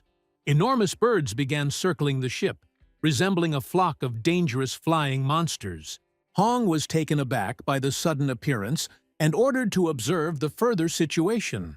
The observation center confirmed that there were many monsters, but their energy did not seem too great. Hong ordered Captain Yue to prepare the airship for battle, and the ship moved towards danger. Ahead, monster birds appeared, trying to attack the airship from different sides. Captain Yue called all the spirit conquerors to the cockpit to fight off the attack. The subordinates responded and ran forward, preparing to fight the monsters. Yolin met Yun Yi, who was also heading to the cockpit as ordered. Suddenly explosions were heard. Hong reassured them that they were just black crows. The teacher noted that this is a chance for newcomers to train in combat conditions. Hong ordered Yolin and Yun Yi to summon familiars to defend the airship.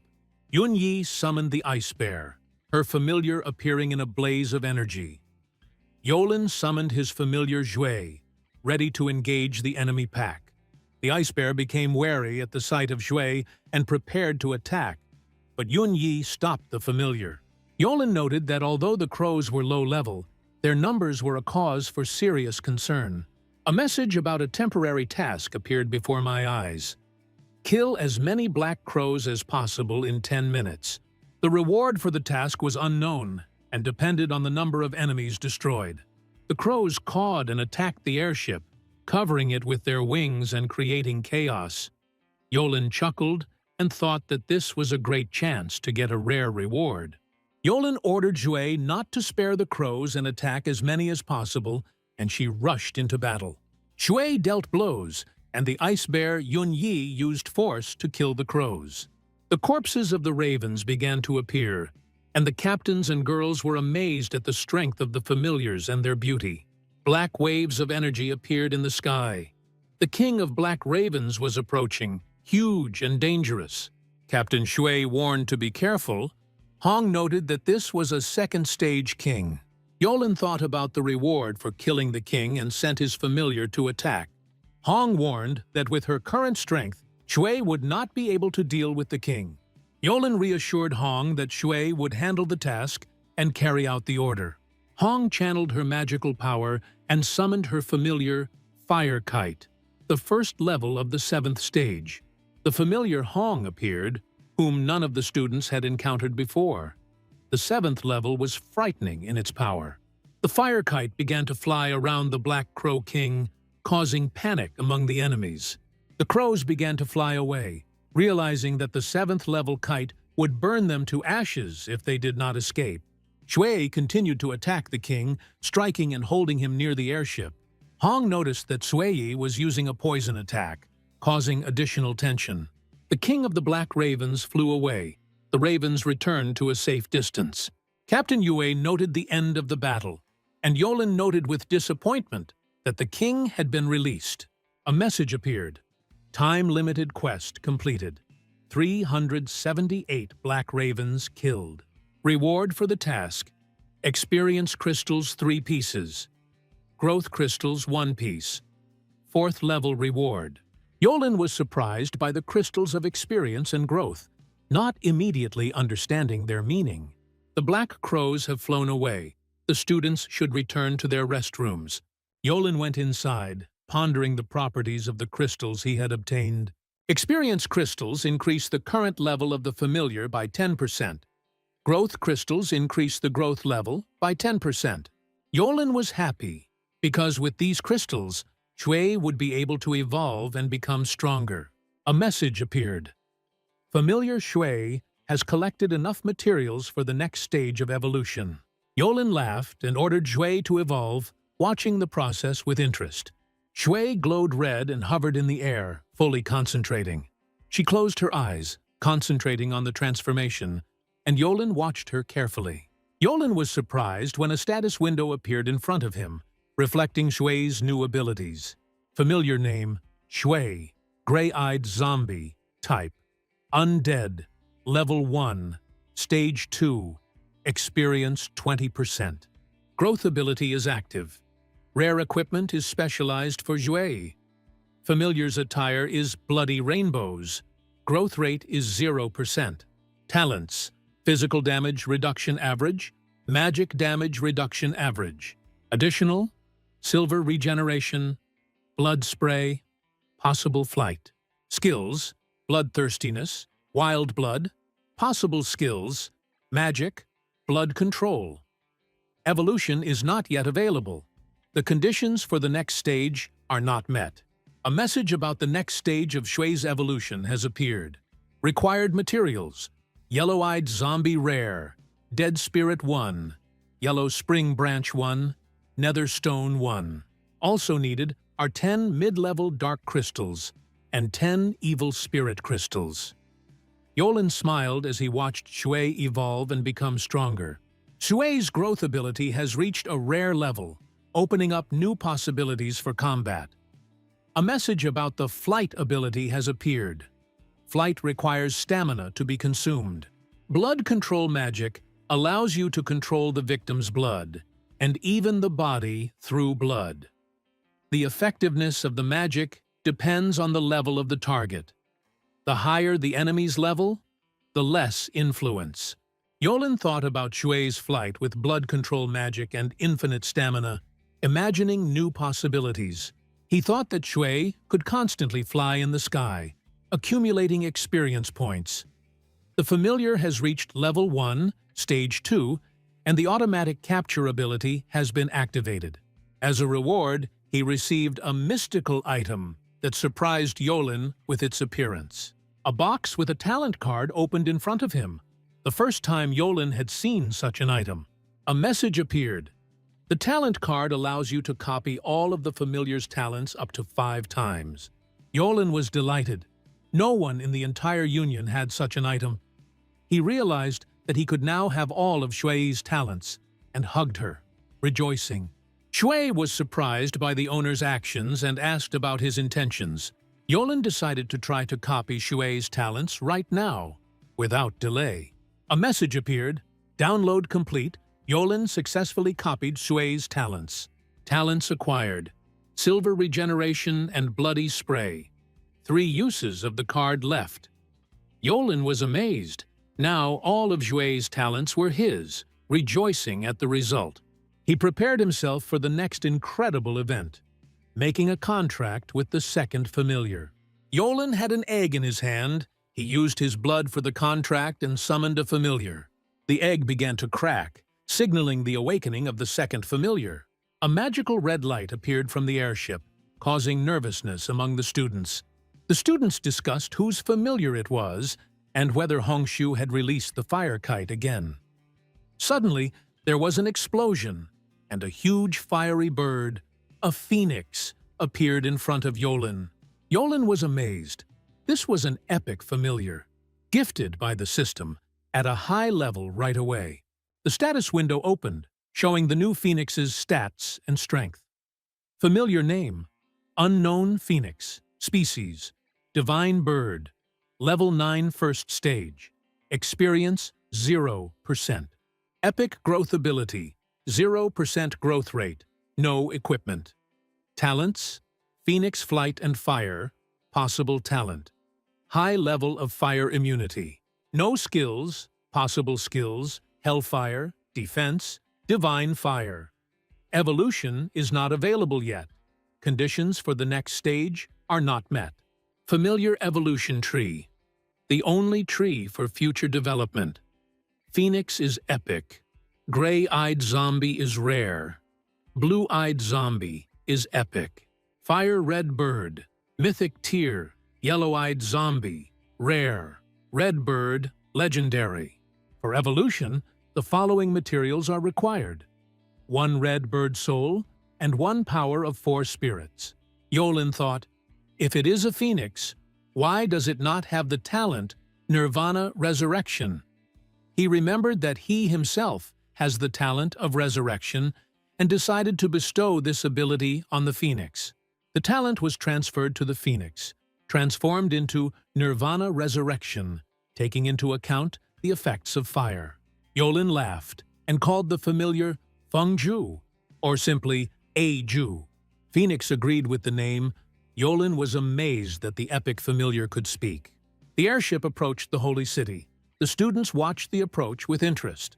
Hong's voice announced that they would soon reach their destination, priming the students for landing.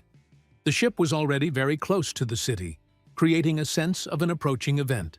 The students shouted joyfully and pressed themselves against the windows of the airship, admiring the beauty of the holy city. Hong said that they would first fly to the Redbird Academy, where the students would study. The airship approached the academy. Hong explained that living quarters would be prepared later. For Yolin, as the first student in the history of the academy, a separate villa has been prepared as a dormitory. Yolin thanked and apologized for the trouble while accepting the academy's gift. The girl in the car came up and introduced herself. Hong pointed to Yolin as a student. The girl was surprised that the student was a guy. Yolin confirmed that he was indeed a boy, and not a transvestite. Hong laughed, noting that the Big Four fought for Yolin and put in a lot of effort. The girl behind the wheel invited Yolin to quickly get into the car and go to the dormitory. Yolin agreed. Hong wished him a rest and promised to introduce him to the director later. Yunyi said goodbye. Yolin got into the car and set off towards the private villa. The students at the academy discussed the unusual newcomer, wondering why he was a boy. They marveled at Yolin's strength, noting that he had broken the recruitment rules, but the director approved. The girls were sure that the academy's first student could not be weak, and discussed his abilities. The girls discussed the appearance of the first guy at the academy, anticipating tomorrow's events. One of the students said that she would definitely get Yolin. Yolin got out of the car and looked around the brightly lit city with its colorful lights. Lohun brought Yolin to the principal's office, introducing him as the academy's first student. The director welcomed Yolin and noted his extraordinary achievements at the first level. Lohun asked what class to send Yolin to. The director noted his potential. It's decided. Yolin will join the Redbird class. Lohun will take care of the organization. The director wished Yolin to prove himself. Yolin thanked her for her trust. Hong and Yolin left the office and headed to another building where the Redbird class was located. Yolin asked what class it was. Hong explained that it was an elite class with the best students in the Federation. Hong added that they are taking in undiscovered talents here, and everything will be carefully monitored since Yolin is the only student. Yolin understood and agreed. Hong promised to bring him to class later. The signboard read, Redbird Classroom, and Yolin entered the classroom. The girls screamed when they heard that the first student had come to their class, discussing his appearance and abilities. Some said that it was expected and that he was clearly strong, otherwise the director would not have accepted him. Yolin walked to the last desk and sat down, noting that it would be difficult to pass unnoticed here. He felt slightly embarrassed, aware of the attention from his classmates and their discussions. Teacher Gayuyu appeared in the classroom, calling for everyone to be quiet and introducing herself as the one responsible for the classes. She explained that training and daily activities are separated, and training takes place in groups of 3 to 4 people. Each group will be led by a designated leader who will conduct the training. The teacher divided the students into groups, including Yolin in the first group. Hong Xiu was appointed as the leader of the first group, which caused surprise among the girls.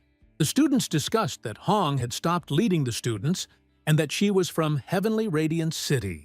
The teacher announced that the groups were formed and told everyone to go to their groups for training. The students agreed and began to divide into groups for classes. On the street, 2 girls, Hu Shui and Sun Ning, waved their hands, calling Yolin to come over. Yolin approached, returning the greeting, and the girls happily introduced themselves. Soon Hong's voice was heard, and she briefly introduced the girls to the group. Hong said that she would not introduce them again. They would become closer friends on their own. She reminded them that as a leader she would be with them until graduation. Hong emphasized that they were all elite, gathered from all over the Federation. The teacher said she would neither chat nor constantly monitor. Since they knew the theory, Hong immediately led them to practice. There was a bang. The girls were surprised. A magical force flashed before them. Yolin was also surprised to see Master Hong nearby. Hong informed him that the academy would fulfill its promise regarding Yolin's training. Yolin was surprised when he received a special card from Hong. Hong explained that this was a secret limit card and could be used once a month. The secret reach contains all sorts of useful things and accelerates the growth of strength. Yolin was glad to get the chance to go there for the first time, listening carefully to the explanation. The Hall of Secret Reaches is a place with many locations, guarded by at least the 7th level. The students discussed how it would be difficult to get in, and newcomers were not yet allowed. Yolin approached the threshold of the hall, admiring the height of the buildings and majestic columns. He asked the guard how to get to the secret reach, showing the map from Hun. The girl was surprised that the newcomer was allowed in and led Yolina to the end of the corridor. Yolin followed her with admiration, ready to take his first steps inside the secret reach. The girl explained that different gates of the secret limits correspond to different levels of difficulty. Beginners are better off going to the lowest level limit, as the secret limits are not safe. If you encounter danger and leave at the wrong time, you risk staying there forever. Yolin agreed with the warning and realized that the 2nd level limit would be more dangerous. The time to explore the limit is 3 days. Yolin decided to handle it alone. A quest message appeared: explore the secret boundary of the 2nd level. The reward is unknown. It will be given depending on the last level of exploration. Yolin decided to complete the system's quest and select the 2nd level secret boundary. He took into account that the research would take 3 days and would raise the Phoenix to the 2nd stage. The girl behind warned that one must always be on guard within the limits. Yolin boldly entered the portal, ready for the trials of the secret limit. The girl sighed, noting that modern students in pursuit of power do not take care of themselves at all. Yolin walked out of the portal and saw 1st and 2nd level monsters everywhere. He announced the start of the exploration and surveyed the territory of the secret boundary. Yolin ordered the familiars Xu A and Feng Ju to prepare for important actions. 2 familiars appeared, surprised by their surroundings. Phoenix noted that it was not a house. Yolin explained that it was a level 2 secret limit for leveling up. Yolin demanded to speed up the level increase. Phoenix laughed it off and did not let him touch it. Yolin noted Phoenix's explosive nature, and Xu Ai suggested that they go for a walk and also do some training. Phoenix began to chase the monsters, trying to increase his level. The monsters began to run away. The Phoenix rose into the air and delivered a powerful blow, causing a huge explosion. Yolin watched Feng Ju's transformation with surprise, noting how extremely bright it was. The phoenix attracted the attention of all the monsters, creating a lot of noise in the secret realm. Shui noticed the approach of the alpha wild wolves, level unknown, but it was second stage. Yolin was upset, realizing that there was a bunch of first-stage monsters and alpha second nearby, Phoenix thought, assessing the situation and the threat posed by the wolves. A system task has appeared. Phoenix must overcome the first battle alone. The reward would be a card with double experience. Yolin smiled, considering the task timely. Phoenix stated that he would go on the attack. Shui and Yolin would not interfere. The girl can easily destroy weak monsters. Phoenix headed towards the wolf with blazing fire. The wolf opened its mouth and released a fiery blow. Yolin was surprised by its magic. Phoenix caught fire, but remained unharmed due to his high-level fire immunity. Yolin smiled, anticipating the end of Alpha and Phoenix's victory in the fight. Phoenix used Devil Flame, which glowed green, towards Alpha Wolf. The wolf caught fire, and the flaming pack with him. The attack destroyed everything around. Yolin watched the Phoenix's destructive power in amazement, finding it both frightening and impressive. The wolf fell to the ground. After the fight, automatic messages about the loot appeared: claws, heart, and fire crystal. Yolin noted Phoenix's strength. Phoenix replied that he was following orders and was tired after the fight. Yolin suggested continuing the research and finding new monsters. Phoenix was willing, but slightly irritated. Near the building, the voices of tired girls after a hellish workout could be heard, discussing how to regain their strength. One girl reminded me that the next training session would start soon, pushing me to eat. The girls were surprised that Yolin did not participate in the training and asked Hu Shui about it.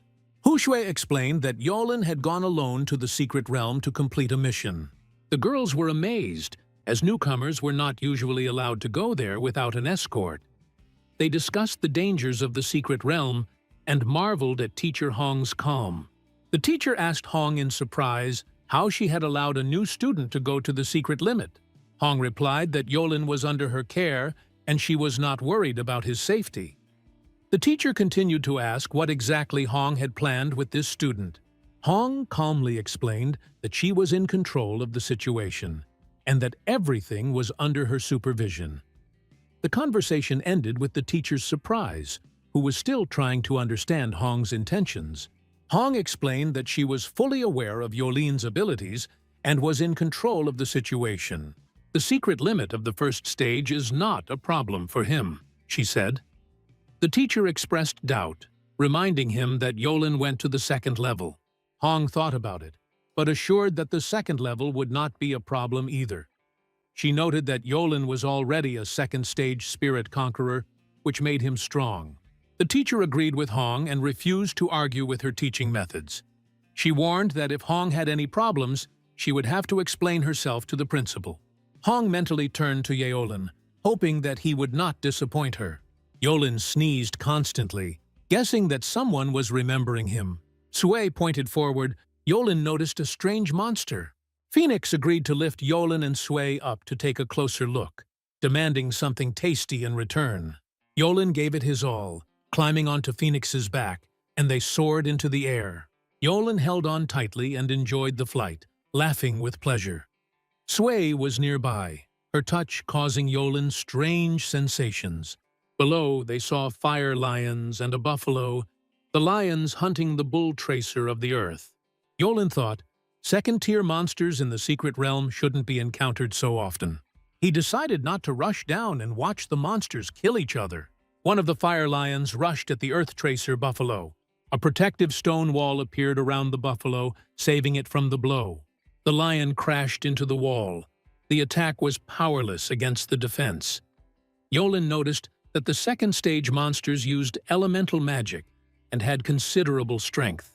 He realized that the secret limit of the second stage was not as easy as it seemed at first. There was no point in watching the battle for too long. Time was precious in the limit. Yolin gave the order to Shui to take advantage of the confusion and attack without mercy. Shui agreed and immediately rushed to attack, ready to destroy all enemies. Shui was close to the fire lion in the clearing, ready to attack. Suddenly, an explosion went off, creating chaos among the monsters. Yolin and Phoenix coordinated their attack. Yolin on top, Shui on the bottom. The plan was to leave no monster alive. Shui stood among the fire lions, and the buffalo took refuge behind a stone wall.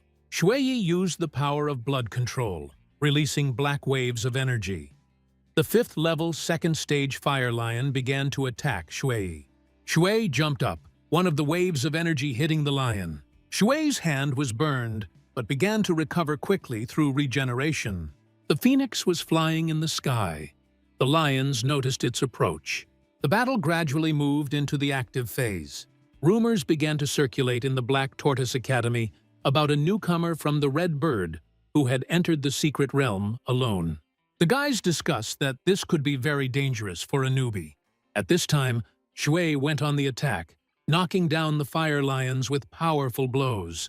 Yolin noted that in order to advance to the second stage, one must participate in battles. Otherwise, Shui will cope on her own. Phoenix thought it was too simple and laughed at Yolin's words. The girls Jian Shengnan and Huo Xian-A were discussing the news about Yolin in the secret realm. They were surprised that a newcomer went there alone and didn't even know his place. Xian thought about Yolin, noting that he was becoming strong too quickly. Yolin and Shui sat on a log, watching the tired phoenix. Yolin noted that there was no time to waste in the hidden realm. Phoenix lay on the ground, tired from the fight, resting next to them. Shui pointed ahead at something glowing blue in the bushes. Yolin approached the shining object, noticing a rare species that was not listed in the reference book. Shui warned Yolin to be careful as he reached out to the flower. A two-headed green boa constrictor of the 8th level of the second stage appeared from the blue illumination. The boa constrictor opened its mouth and tried to attack Yolin. Yolin activated the spiritual chain, trying to bind the two-headed monster. The chain hit the boa constrictor's body, but soon began to crumble, unable to withstand the second level of force. Yolin tried to act, but the second stage chain was useless. The phoenix appeared in the sky, releasing waves of fire towards the monster using the protection of divine fire. Phoenix's fire stream attacked the two-headed boa constrictor, dealing heavy damage. Yolin wondered why Phoenix hadn't used this skill before. Phoenix thought about it and warned that if he was woken up again, Yolin would pay for it.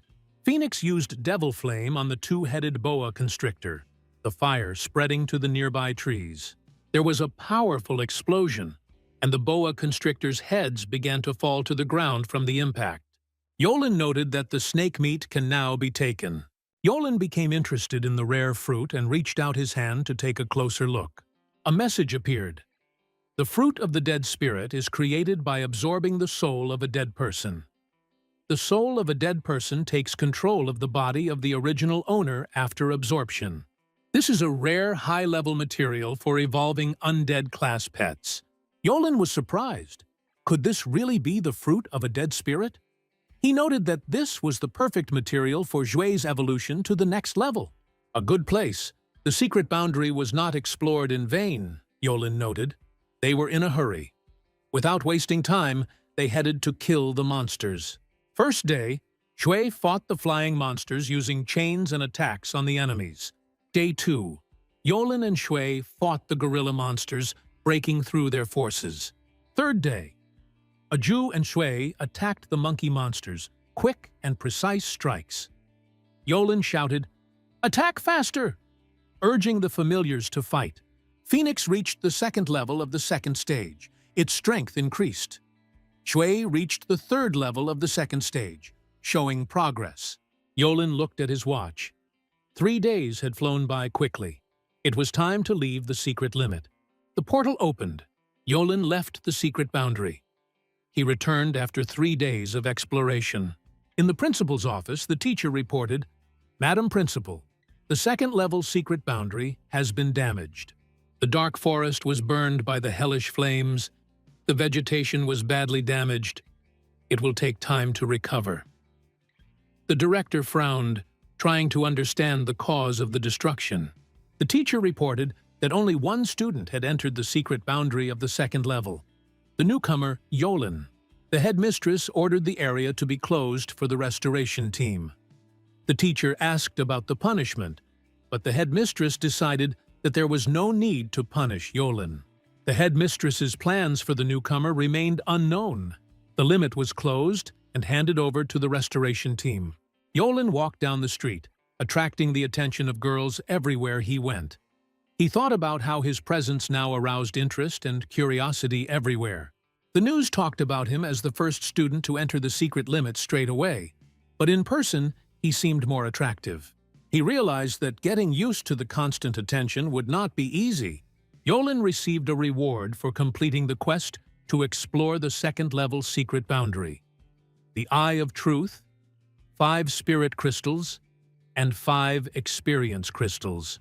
The Eye of Truth had the properties of spiritual vision, allowing one to see information about any object, while consuming 20 points of spirit power per second. It was impossible to improve his abilities. Yolin thought about it, noting that the system also allows you to get information, but many data remain hidden, and decided to test the capabilities of the new artifact. Yolin took a maple leaf in his hand, and the system displayed information. Power of Spirit 5. Name Red Maple. Short description. Age over 30 years, with a special ability to retain red color all year round. Then he looked up and noticed a girl standing next to him. Yolin noticed her status window. Spirit Power 5. Name Wang Ling Yo. 19 years old. 9th level of the first stage. Spirit Power 600 out of 900. Spiritual abilities include Level 1 Spiritual Aim and Level 1 Spiritual Shield. Her familiar is Dragon Blood Lion. Level 9 First Step. Height 160 centimeters. Yolin was amazed by the detailed parameters and was surprised at how many unusual abilities the system provided. He noticed that each time it was used, it took away 5 points of spirit power, and decided to hold off for now. Yolin was walking down the street and met teacher Hongshu. She waved her hand and called him over.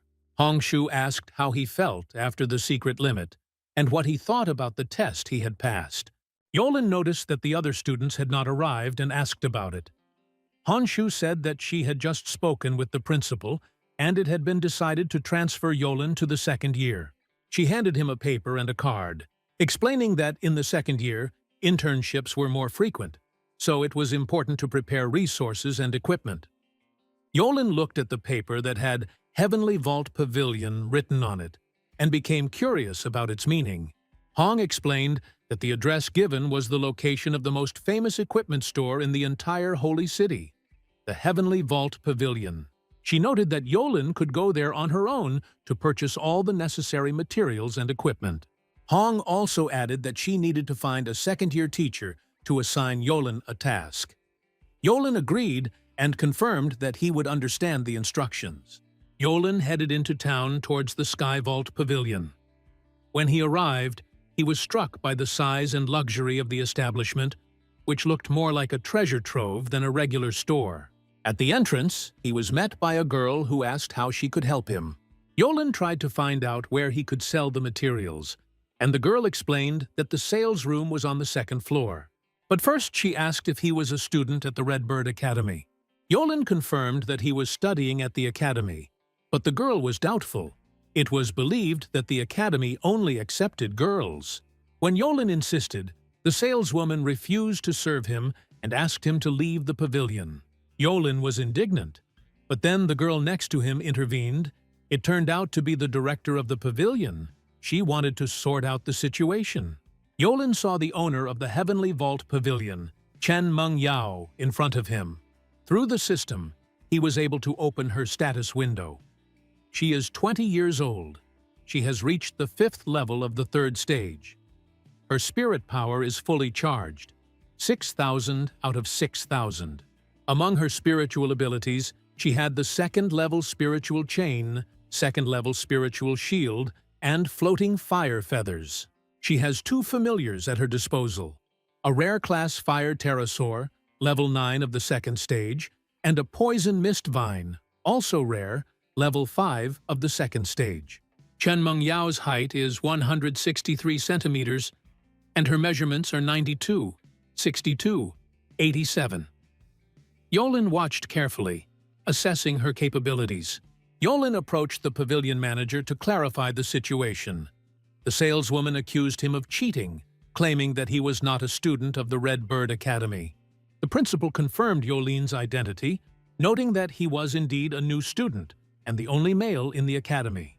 The director advised the saleswoman to follow the academy's news and events more closely. Yolin noted with interest that the owner of the pavilion had impressive parameters. The headmistress left, instructing the saleswoman to apologize to Yolin and then escort him to her office. The saleswoman kept repeating her apologies. Yolin calmly replied that he forgave her. Yolin found himself in the principal's office. The principal, introducing herself as Chen Mengyao, noted that he looked better in person than in the photo. She extended her hand in greeting, stating that she herself was a third-year student at the Red Bird Academy. Yolin greeted her. She asked him to call her by her first name. The headmistress asked what materials he wanted to sell, promising a good price since her family had founded the pavilion.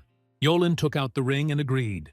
The table was littered with various finds collected by Yolin in the secret limit of the second level. He explained that he had collected all of them himself.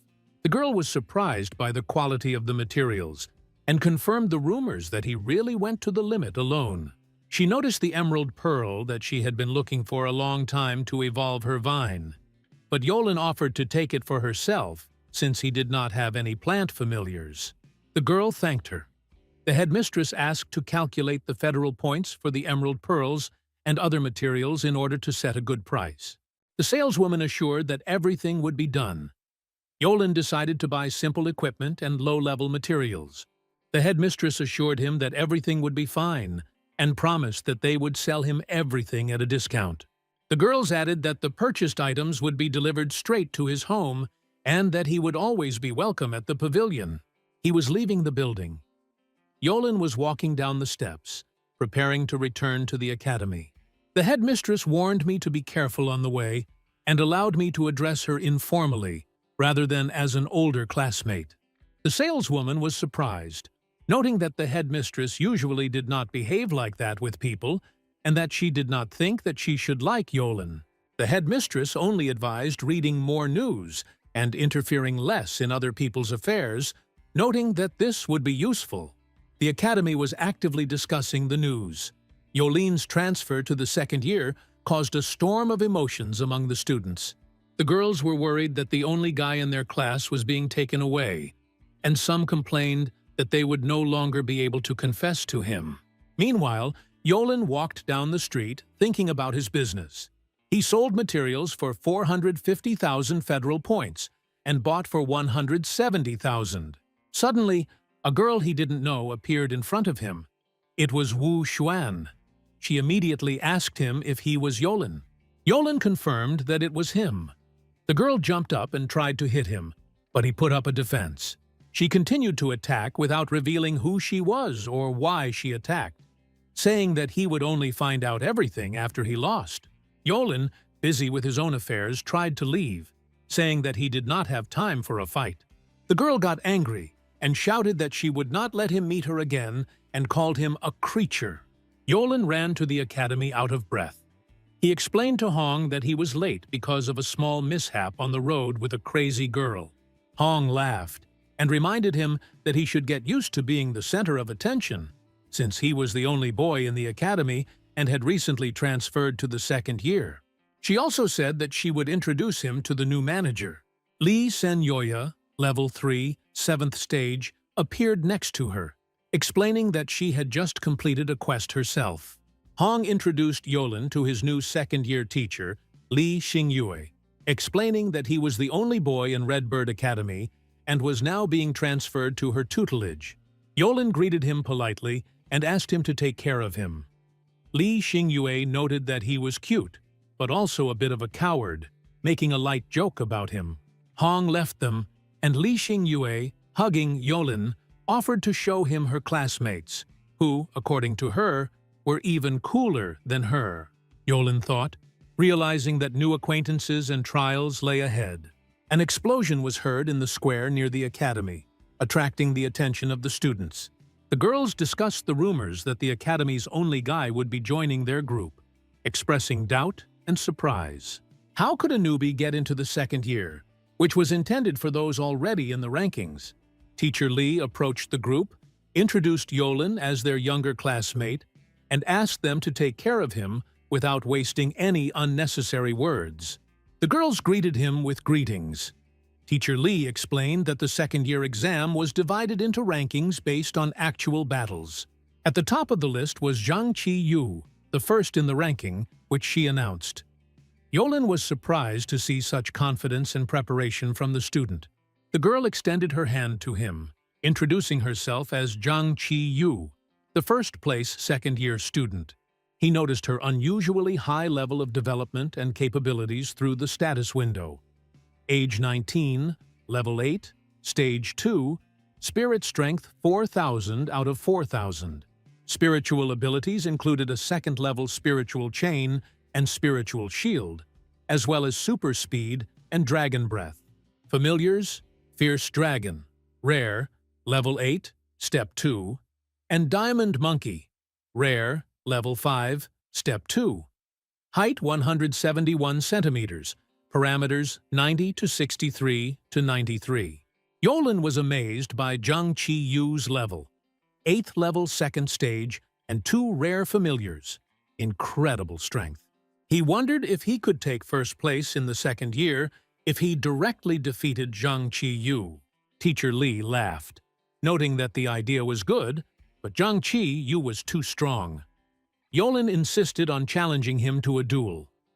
Lee explained that to be officially called up, you need to be in the top 10 of the rankings, and Yolen is not there yet. Yolen realized that the ranking system was quite complicated, but Zhang Qi-yu explained that all he had to do was defeat her, and then he could test his strength within the second-year rules. A student named Wu Xuan, ranked 3rd in her second year, appeared and said that if Yolen could beat her, she would give him her 3rd-place ranking. However, if he loses, Yolen will have to leave the class. Yolen immediately recognized the student. It was Wu Xuan, the same one who stopped him on the road. The girls around began to discuss. One noted Wu Xuan's courage, another, Yolen's risk, because in case of defeat, he had to leave the academy. Despite the warnings, Yolen accepted the challenge. Wu Xuan summoned her familiar with a smile, showing serious intentions, and the students watching this were amazed to see that Xuan was not joking. Wu Xuan's familiar appeared.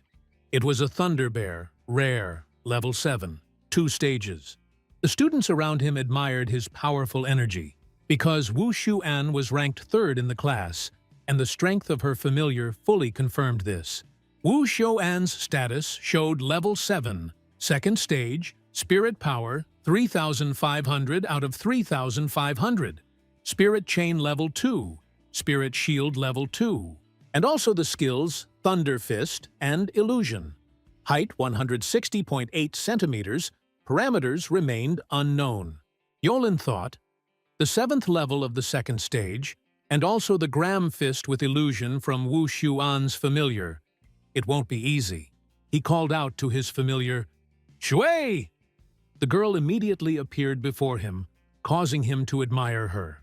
The female students around him began to discuss the familiar, which was so beautiful and strong that attention shifted from Yolen's appearance to his familiar. The girls wondered, why does Shui herself look so impressive and powerful? Why is his familiar so impressive? They wondered if it would be possible to achieve the same beauty and strength by choosing a similar outfit to Yolen's familiar. Yolen did not hesitate and ordered Zhui to attack. Zhuian summoned her familiar, Thunder Bear, and the monster charged. The 2 familiars clashed in battle. Loud sounds of fighting were heard. Neither of them received a scratch, so strong were their abilities. The collision was accompanied by explosions of energy and thunderclaps of lightning.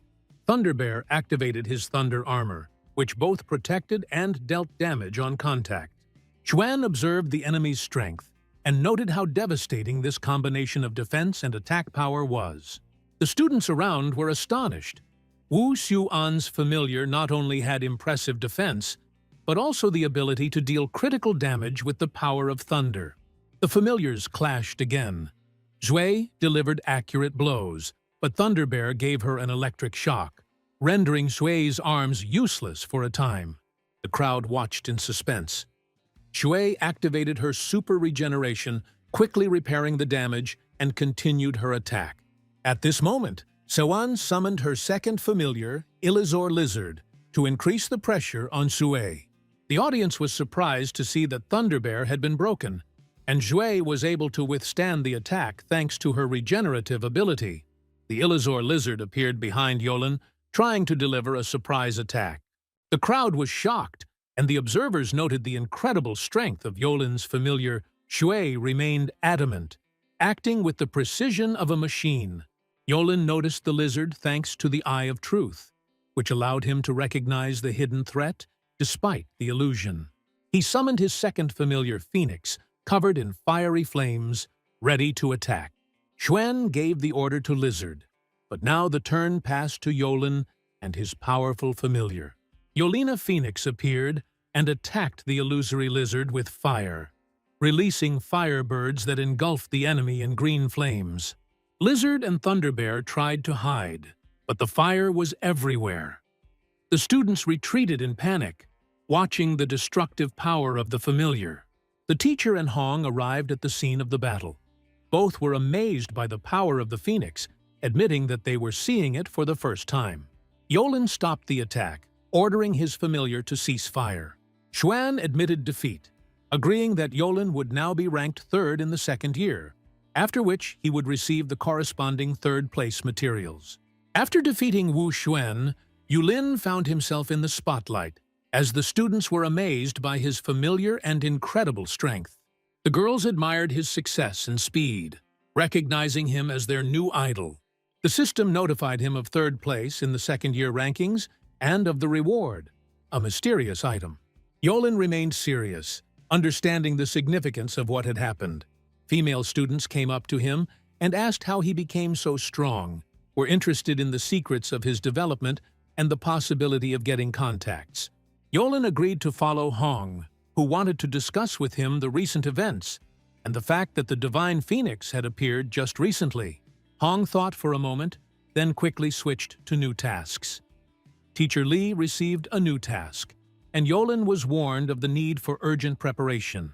He decided to quickly get ready and return to the hostel, where a room with personal belongings was waiting for him. At this moment, dialogue boxes with information about the crystallized Phoenix essence appeared on the screen. The essence contained the power of the Divine Phoenix, helped to dispel the cold and maintain clarity of mind.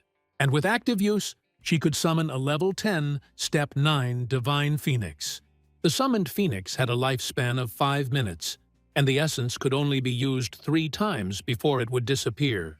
Yolan studied the information carefully, realizing the value and limitations of such a powerful artifact. Yolan thought about his new power. Level 10. Phoenix Summon seemed incredibly powerful, but being limited to only 3 uses made him cautious. He remembered Wu Xuan's recent defeat and decided that he should find the right moment to settle the situation with her. A pop-up window showed that he had received money from Wu Xuan, and Yolan realized that he was running out of time. It was time to leave.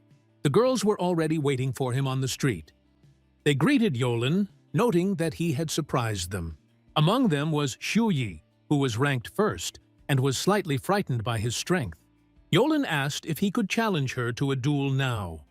Xu Yi agreed, and they were both ready.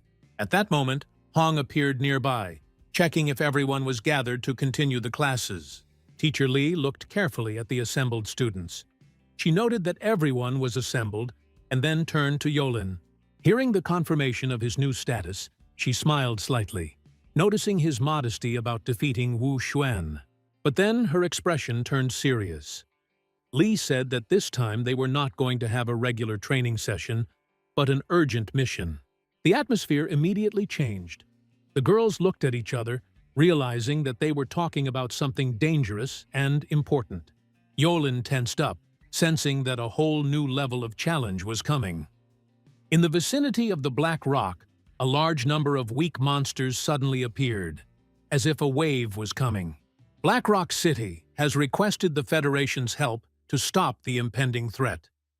During the wave of weak monsters, strong monsters will not appear. Teacher Lee accompanies the students, ensuring their safety during the upcoming battle. Before heading out, Teacher Lee suggests asking any questions right now. The students confidently answer that they have no questions and are ready to go out into the field. The teacher nods with satisfaction and gives the command to move out immediately. The car was rushing towards the holy city. The distance from the Black Rock was still very small. The teacher handed over a tablet with data on the monsters and the target. The students studied the image of the creatures closely. Yolin noted that most of the monsters looked like undead. The car was approaching the place where clusters of monsters were spotted. Yusi noticed a suspiciously large number of creatures. Among them, some strong ones were visible. The teacher wondered, was this a mistake in the information, or had the situation changed? Deciding not to stop, the teacher stepped on the gas and drove the car forward. The students prepared in unison to meet the enemies. The car rushed forward, and low-level monsters flew apart. Suddenly, a huge monster with a massive sword blocked the way. He raised his blade and prepared to deliver a crushing blow. Teacher Lee warned the students to be careful and hold on. She cast her magic, and a golden shield flared around the machine. The barrier glowed, throwing the creatures aside like fragile toys. A dead rider emerged from the darkness, radiating darkness and cold. His voice ominously declared that they would all be sacrificed. It foreshadowed the coming of the Red Moon and the death of the Black Rock. His army of monsters awaited orders. In the castle square, residents gathered, waiting for news of what was happening. Lord Lo was asked to explain the situation and tell the truth. He reported that the monsters around the Black Rock were becoming more numerous.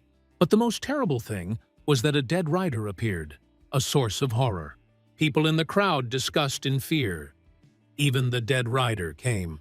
Teacher Lee suggested not to wait, but to attack the enemy themselves.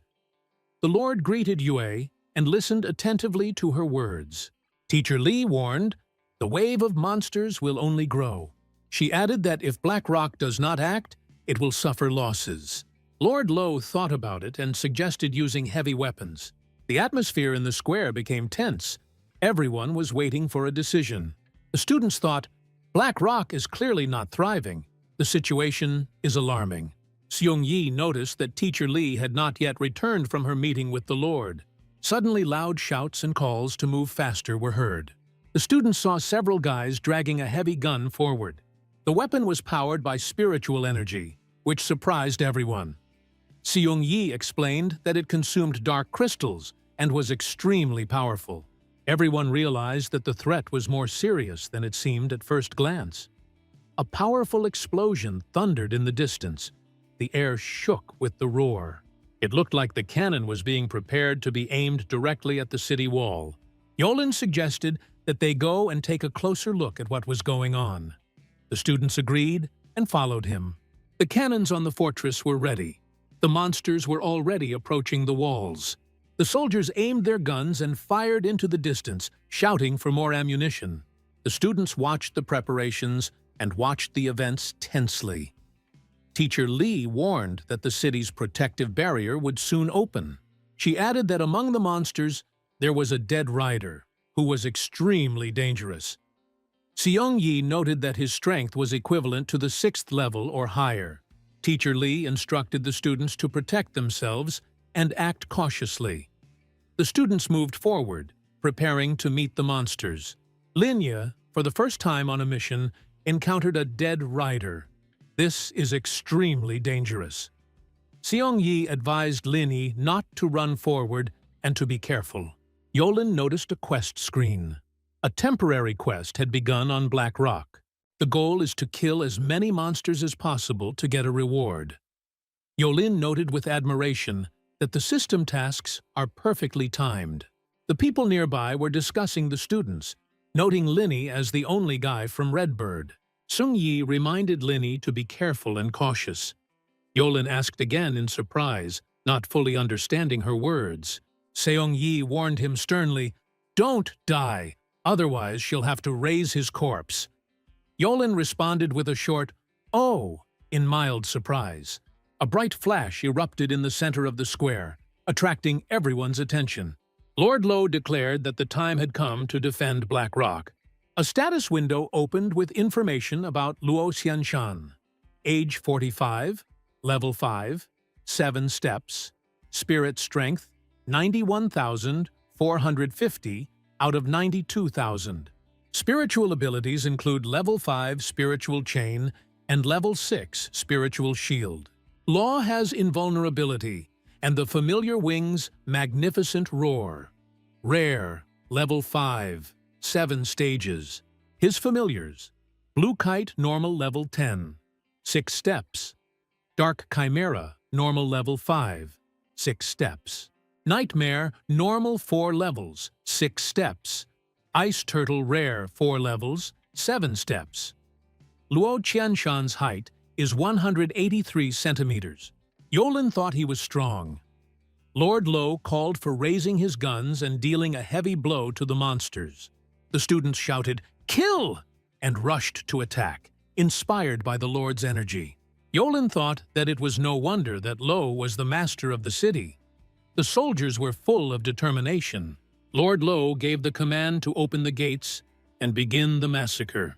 The monsters approached, meeting the fire of the cannons and the fighting fury of the students. Teacher Li reminded the newcomers to maintain coordination and not rush forward. The familiars came to life and entered the battle, helping the students repel the enemy. Yolin warned Zhui not to stray too far in the chaos of battle, and she agreed. From the heights of the cliff, the dead horseman watched the events, mocking the victims. Suddenly, spiders appeared, crawling forward, following the orders of the dead rider. He ordered, "Go, go, eat heartily," sowing chaos among the defenders. Seong Yi summoned her familiar and sent it to attack the approaching monsters. One of the monsters jumped straight at her, but Yolin shouted, "Shui, forward!" Shui delivered a powerful blow, and the monster fell to the ground. Seong Yi thanked the familiar for his help. Yolin pointed ahead. Cave spiders were approaching them. Seong Yi noted that there were too many of them, and the situation was serious.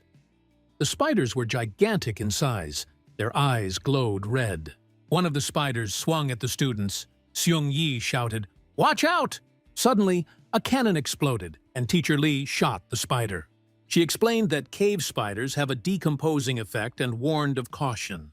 Seong Yi noticed that the spiders were becoming more numerous and were attacking again. The spiders approached, and the warriors retreated, dodging the monsters' attacks. The familiars leapt forward, including the huge lion, who roared at the spiders. Yolin recognized the lion as Lord Lo's familiar, watching him in surprise. Lord Lo sat on a lion, swinging his sword and shouting, "Charge!" The warriors followed suit, firing blasters at the waves of spiders. Teacher Li warned that after the waves of weak monsters, stronger ones would come. Yolin decided to summon Aju, and summoned the phoenix into the sky. The students admired the beauty and power of the divine phoenix. Yolin ordered Phoenix to show his power, and he attacked the monsters with fire. The spiders and monsters tried to run away in panic, but the phoenix burned them alive. The dead horseman watched the fight and was surprised by the tenacity of the attackers. He used the power of dead madness and headed into battle. The monsters began to scream as if they were mad, their rage growing. The rider approached the warrior, grabbed him by the head, and began to possess him. Teacher Li noted that the situation was becoming very dangerous. The dead rider had caused the monsters to go berserk, increasing their speed and strength. Lord Lo summoned his familiar, the ice crystal turtle. A huge turtle rose into the sky and, on the Lord's command, froze the territory. The freeze activated, and all the monsters were covered in ice. Yolin watched the slowing effect and was impressed by the power of the spell. The warriors shouted, "Counterattack!" and rushed into battle, firing blasters at the monsters. Yolin sat on the phoenix and prepared for an air attack. He called on Aju to attack, and the phoenix burst into flames. Firebirds flew out of it, flying forward and striking the monsters.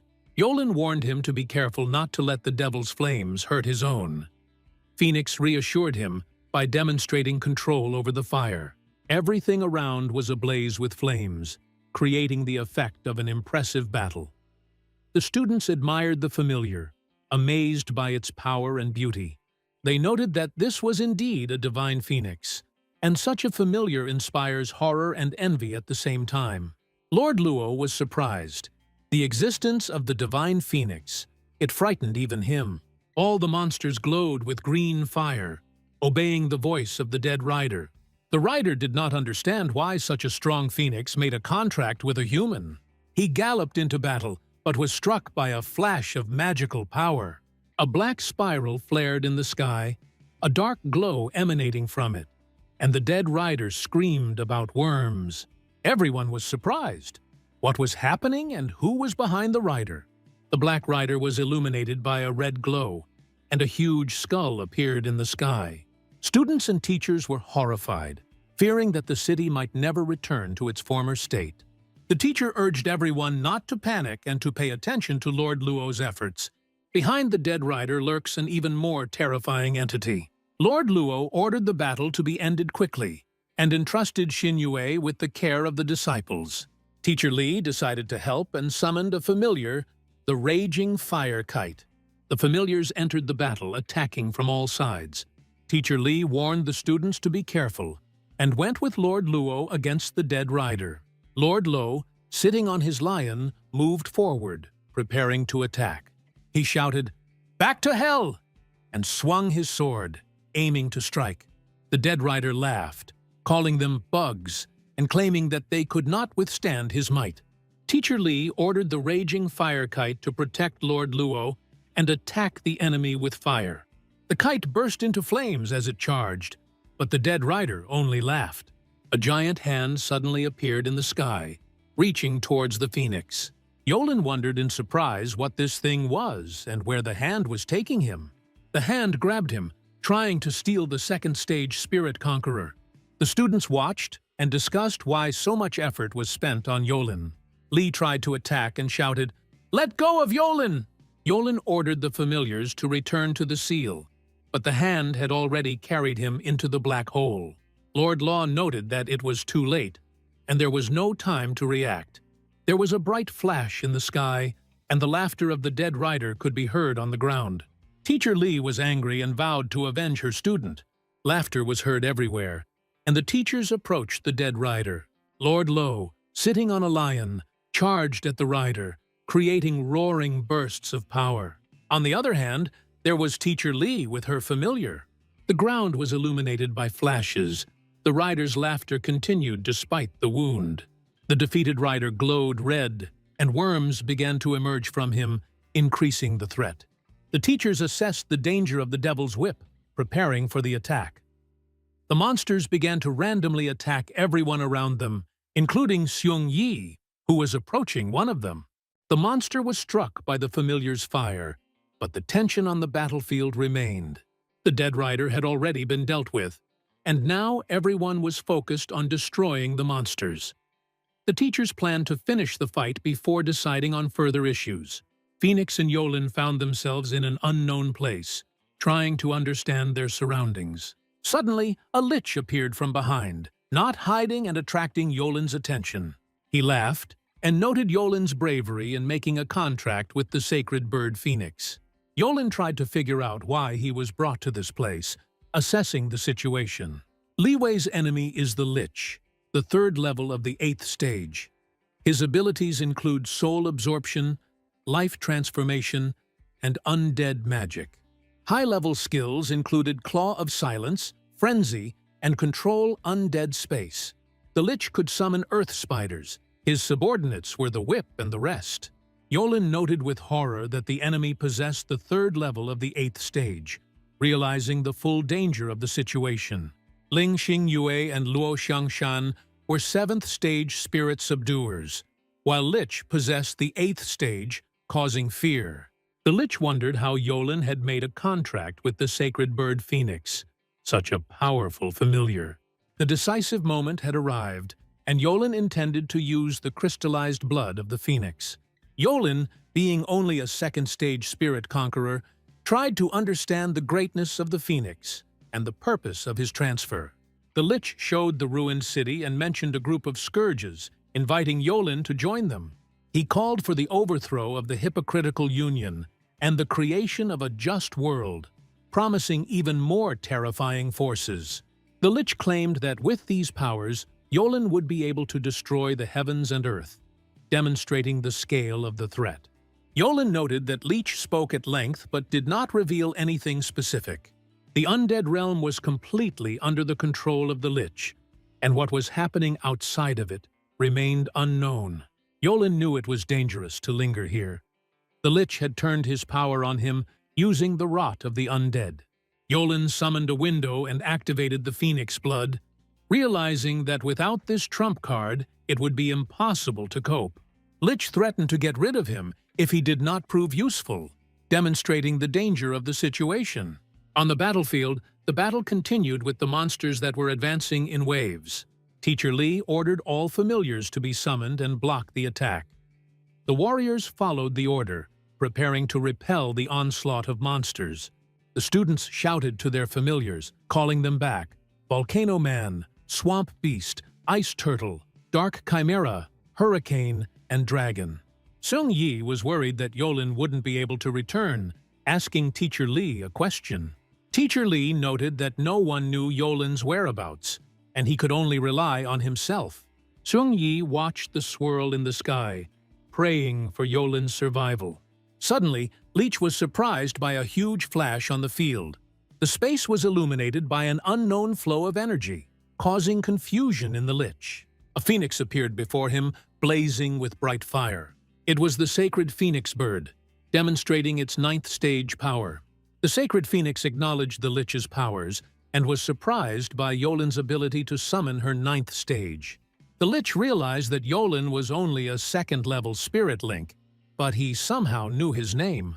The phoenix flame engulfed the space, scorching everything around and creating chaos. The Lich tried to use the power of the Death Cloud Alley, but Yolen approached and displayed the power of the 9th stage sacred bird. Yolen focused on destroying the Lich, who became confused and screamed in horror, blazing with fire. A small flash in the darkness caught Yolen's attention. He didn't understand if the Lich had burned or had managed to escape. He picked up the Lich's storage ring. Realizing that Phoenix's time was almost up, Yolen used his power, turning the place into ashes. A portal in the sky opened, and Yolen began to fall down. Seung Yi noticed what was happening and mounted the swift wind dragon to save Yolen. The firebird breathed flames at the monsters, protecting the warriors. Seung Yi grabbed the falling Yolen and brought him to the ground.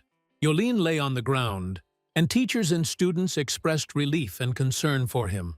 Teacher Lee reminded that any damage to Yolen could result in trouble for everyone. The students noticed that the demons began to retreat, probably due to Yolen's return. Lord Lo ordered all the demons to be eliminated, and the warriors rushed to attack. Teacher Lee noted that the flow of demons was decreasing and suggested sending Yolen back first. Sun Yi and the teachers tried to figure out where exactly Yolen had been taken. Yolen explained that the necromancer Leve had grabbed him and transported him to a dark space. Teachers and students were surprised to learn that Levy had an 8th degree.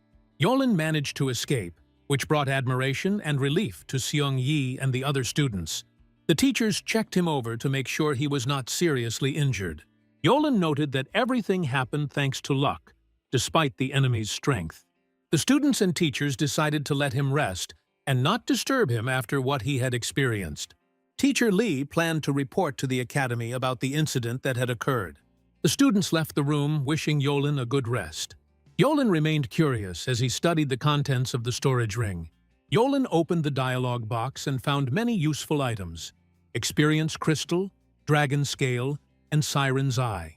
The Dragon Scale and Siren's Eye were high-level ascension materials, and the Experience Crystals would allow Xue and Fengju to progress greatly. In the city of Cataclysm, cries were heard about the failure of Liwei's mission. Leech reported that Livy's remains were not found, raising questions from the chief. The leader guessed that Liwei was killed by the divine phoenix. He noted that he had lost one companion in hundreds of years, which seemed extremely strange to him. The leader recalled that Liwei had been warned not to provoke the divine phoenix, but he had not listened. Blackrobe led the young man waiting outside to the head. The Lich instructed Luv to call him and warned him to be careful when talking to the leader. The young man turned out to be Liu, the son of the Liu family and the ruler of Changhui City, who wanted to join the Cataclysm. The leader welcomed Liu to the organization and explained that there was a price to be paid for joining. Liu was surprised to have to pay a price to join. The head explained that loyalty to the organization gives unlimited power, while betrayal will condemn one to eternal torment. The leader activated his powers and aimed them at Luva. There were excited cries in Yolin's room due to the many useful items. Dialogue boxes have appeared, including a ring and a rescue function that allow you to select only one item. The ring allowed one to survive fatal damage by using its power to affect any attack. The ring's use was limited to once a month, but provided a chance of survival in any dangerous situation. Yolin also noticed the werewolf card, which didn't surprise him. A dialogue box has appeared describing the werewolf card, which allows the selected target to transform into human form. Once the transformation is complete, the target will be able to freely switch between their original and human forms. The werewolf card can only be used once, and its appearance cannot be changed. Yolin offered Phoenix the opportunity to take human form using a map. Phoenix was worried if he could return to his original form to continue protecting Yolin. Yolin explained that it was just a shapeshift, and Phoenix would be able to return to its original form without any problem. Phoenix agreed to the transformation, and Yolin confirmed the start of the operation. A flash from the card lit up the room, and the Phoenix glowed golden as the card began to disintegrate. Phoenix was worried about the transformation and lack of clothes, while Yolin noticed that she now looked like a pretty girl. Phoenix praised herself for her new look, while Yolin noted that she would be difficult to handle after collapsing onto the couch from a nosebleed. The airship arrived at the Holy City, and Yolin and Phoenix exited after successfully completing their mission. The next day, Teacher Li instructed everyone to rest and recommended that Yolin especially gain strength. Yolin planned to go to Tianyu Pavilion first, which was agreed upon with the teacher.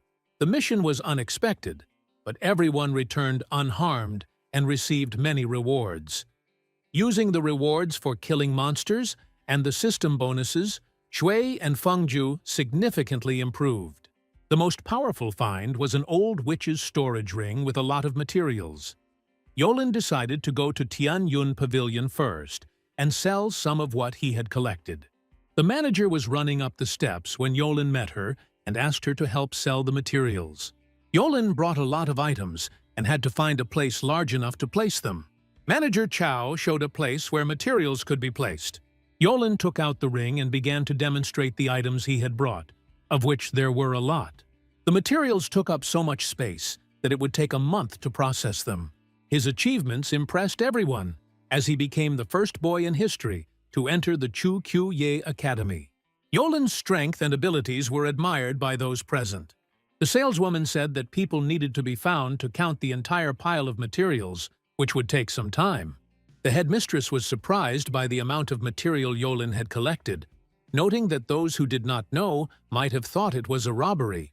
Yolin clarified that Senior Sister Sen was only joking to calm the situation. No one would dare to rob Tianyu Pavilion. The headmistress instructed Manager Chao to hurry and find people to count in order to make it to the auction. Yolin was surprised by the mention of the auction, and the headmistress offered the opportunity to take him with her. The older sister asked why he needed to go with her, causing Yolin to become confused. Yolin offered his older sister a small glass bottle of fire dragon blood essence in exchange. The headmistress became interested in the bottle and tried to determine whether it was indeed the sought-after essence. She was amazed and exclaimed, hugging Yolin. He was delighted by her softness and size, lost in surprise. Old Zhao was called upon to help determine the authenticity of the essence to ensure its quality. Zhao was surprised. Could this really be the very essence of fire dragon blood that she was looking for? Yolen was amazed by the attention given to him and received a promise of help from the headmistress in the future if needed. Yolen thought about it and decided to examine the eggs of the spirit pets. He expressed a desire to purchase one of the eggs for himself. The headmistress led Yolena to a pavilion where about 10,000 spirit pet eggs were stored and offered a 40% discount on the ones he liked. The pavilion contained up-to-date information about each egg for easy selection. Yolen looked over the rows of eggs, but many of them did not meet his expectations. The manager confirmed the authenticity of the fire dragon's blood essence in the bottle, causing the headmistress to rejoice.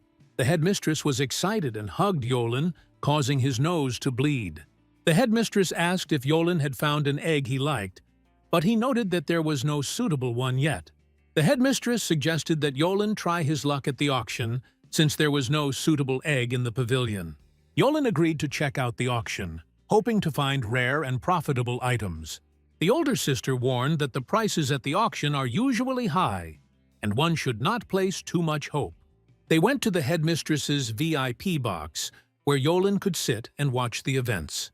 The manager said that a very rare spirit pet egg would be put up for auction, although there was little detailed information about it. The headmistress reassured Yolen that he would see everything when the auction began. The auction host, Aline Lun, appeared on stage and greeted all the guests.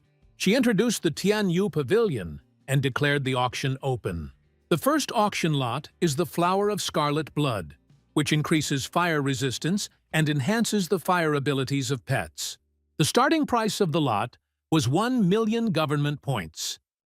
A dialogue box appeared with information about the Scarlet Blood Flower, which was soaked in the blood of a powerful monster from the lava regions. The flower is already grown and increases fire resistance and control over fire skills. The item is consumable and cannot be used in multiplayer. One Scarlet Blood Flower costs 1 million state points, making it very expensive. Yolen noted the high price and rarity of the lot. The bets on the Scarlet Blood Flower were announced in the hall, reaching 11.05 million state points. Yolen wondered why the supplies were so expensive, and the headmistress explained that the price was sometimes deliberately inflated. The first lot was sold, and the host announced the next one, a mystical egg of a spirit pet. The egg cannot be valued. There are no analogs in the database. The starting price was 3 million state honor points. Yolen noticed that the egg looked fine, with an almost transparent white shell, but it was unknown what kind of pet was inside. Despite the risk, Yolen decided to keep the bet at 3 million government points. People in the room were amazed that someone would spend 3 million on an unknown lot, and discussed whether this person was really that reckless. VIP box number 1 immediately bet 3 million, and those around realized that it was the Yeshin family, who owned the Tonghui Pavilion, trying to maintain their reputation. At the auction, no one dared to outbid, so the mystical spirit pet egg was officially sold for the starting price of 3 million. The headmistress was surprised that among the many eggs, Yolen chose the one that had the lowest reviews and was considered of little value. Yolen smiled quietly because he had used the window of truth to evaluate the egg beforehand and knew its real value. He felt the joy of the unknown and unusual sensation, remaining satisfied with his decision and the purchase of the egg. The girls announced the next lot, Pearl of the Ice Sea. She said that the object is not only beautiful, but also endowed with a rare ability. Its owner will be able to summon magical beasts of the 8th and 5th levels, called ice beasts. The starting price was 20 million, and this caused noticeable surprise in the hall. Voices were heard saying that the lot was really very expensive. A dialogue box appeared describing the Pearl of the Ice Sea. The item was located in one of the sea depths and had a special power. He could summon magical beasts of the 8th and 5th levels called ice beasts for 10 minutes. With a limit of 9 uses and a 24-hour cooldown, it also allowed the user to defend against certain mental attacks while maintaining a clear mind. The headmistress noted the beauty of the pearl, and Yorin recognized it as attractive, but flashy and impractical. The headmistress added that the item was not that useful and not worth the money. The betting began in the room. 21 million, 23 million, 23 million, 30,000, 20 million, 35,000. Suddenly, a bid of 70 million was announced, causing surprise to everyone present. No one expected that someone would spend so much on such an item. At the auction, the headmistress recognized a rich and spoiled young man named Sun Hao, who relied on the Sun family's money and was accustomed to showing off. The auction was nearing its end, and Yorin was about to take the egg containing the spirit pet. Suddenly, a voice came from behind. It was Sun Hao, who appeared with the Ice Sea Pearl, worth 70 million, as a gift for the headmistress. The headmistress expressed surprise at his appearance, and Sun Hao immediately began asking questions and demonstrating his superiority, not paying attention to those present. He irritably asked who was standing in front of him and threatened. Yolen, on the other hand, responded calmly, asking why he needed such aggression and noting that anger could not solve all problems. The situation was tense, but the tension was mostly due to Sun Hao's overconfident behavior. The auction became tense. The headmistress tried to distract Yolen from the hot-tempered Sun Hao and suggested that he leave. But the boy continued to shout and act aggressively, calling Yolen a stinking boy and ordering him to be killed. Yolen kissed the headmistress, which made Sun Hao even more angry. He brought his bodyguards, 2 5th-level masters and 1 7th-level master, and threatened to interfere. The guards said that in the Tianyu Pavilion's auction area, they could not carry out Sun Hao's orders directly. Enraged and realizing that the situation was getting out of control, Sun Hao threw the pearl on the floor and eventually left the room, leaving Yeolin and the headmistress alone. After the incident with Sun Hao, he ordered Elder Chen to immediately check the information about Yeolin. The guard reported that he was the only male student enrolled in Qi Academy, and the only one who had made a contract with the Divine Phoenix Bird. Sun Hao was adamant. He wanted to kill Yulin at any cost. Yolin remained calm and even noted that Sun Hao would not bother his older sister anymore. The manager, obviously frightened and embarrassed, claimed that she had seen nothing. Yolin remained in place. The headmistress tore herself away from his embrace. She realized that her first kiss was an unexpected event, and with a boy who was almost a boy, calling herself an old pervert, although she is not old. The older sister warned him to be careful and returned to the academy, after which Yolin calmly left the scene, thinking about the girl's shyness. At the academy, Yolin returned with the egg he had purchased at auction. He felt tired, but was pleased with the deal. Phoenix and Jue approached, noticing that the owner had a new pet. Yolin asked Jue to take a look at the new pet and demonstrated a miracle. He put his hand on the egg, which glowed with a golden glow. The egg cracked, and a mutated 3-tailed leaf spirit hatched out, causing admiration among everyone present. After the egg hatched, a dialogue box opened with the pet's characteristics. Creature name: mutated 3-tailed fox spirit. Species: fox spirit. Level: Tier 1. Level 3. Exp 0%. Development rate is average. No equipment.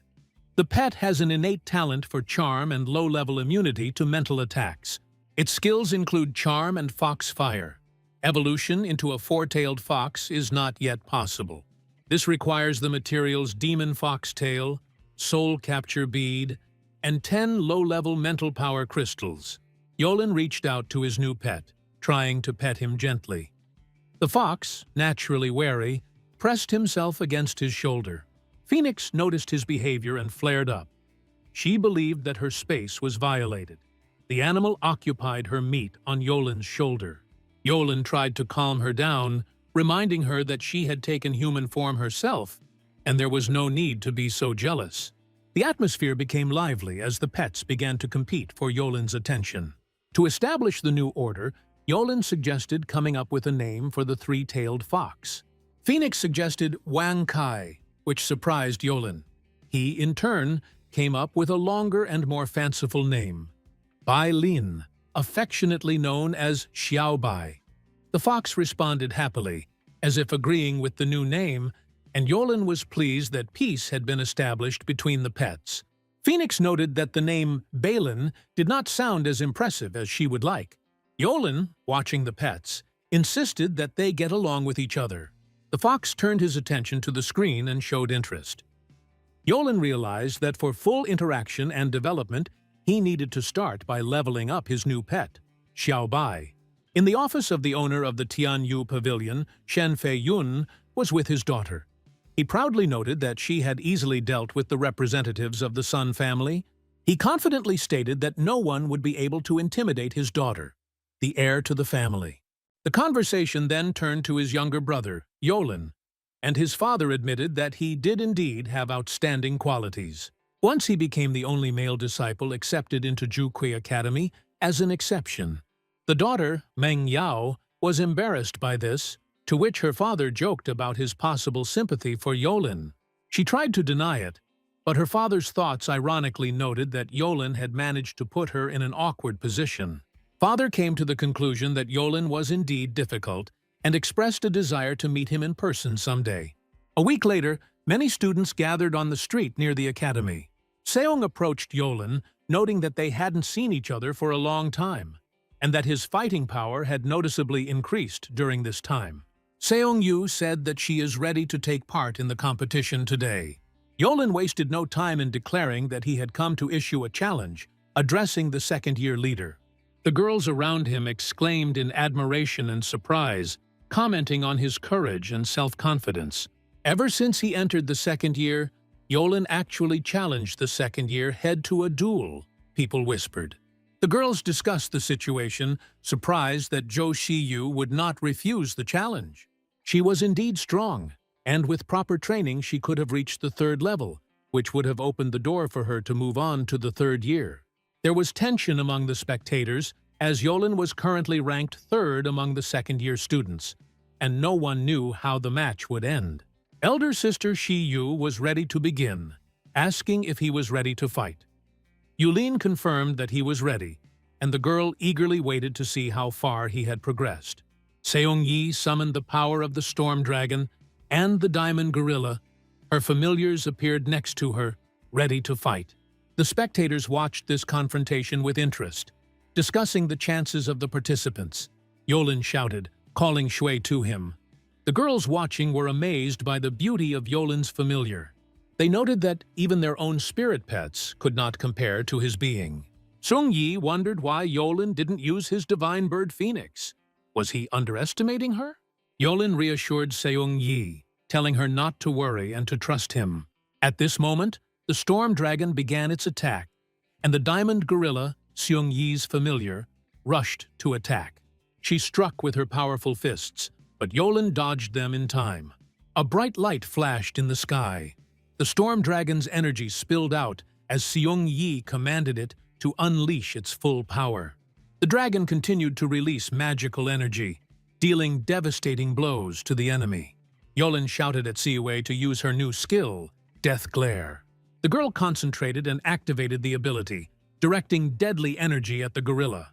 Suddenly, the familiar slowed down, losing speed and attack effectiveness. Siwei quickly grabbed the gorilla's arm and threw it sharply to the side to protect her allies and create space for a counterattack.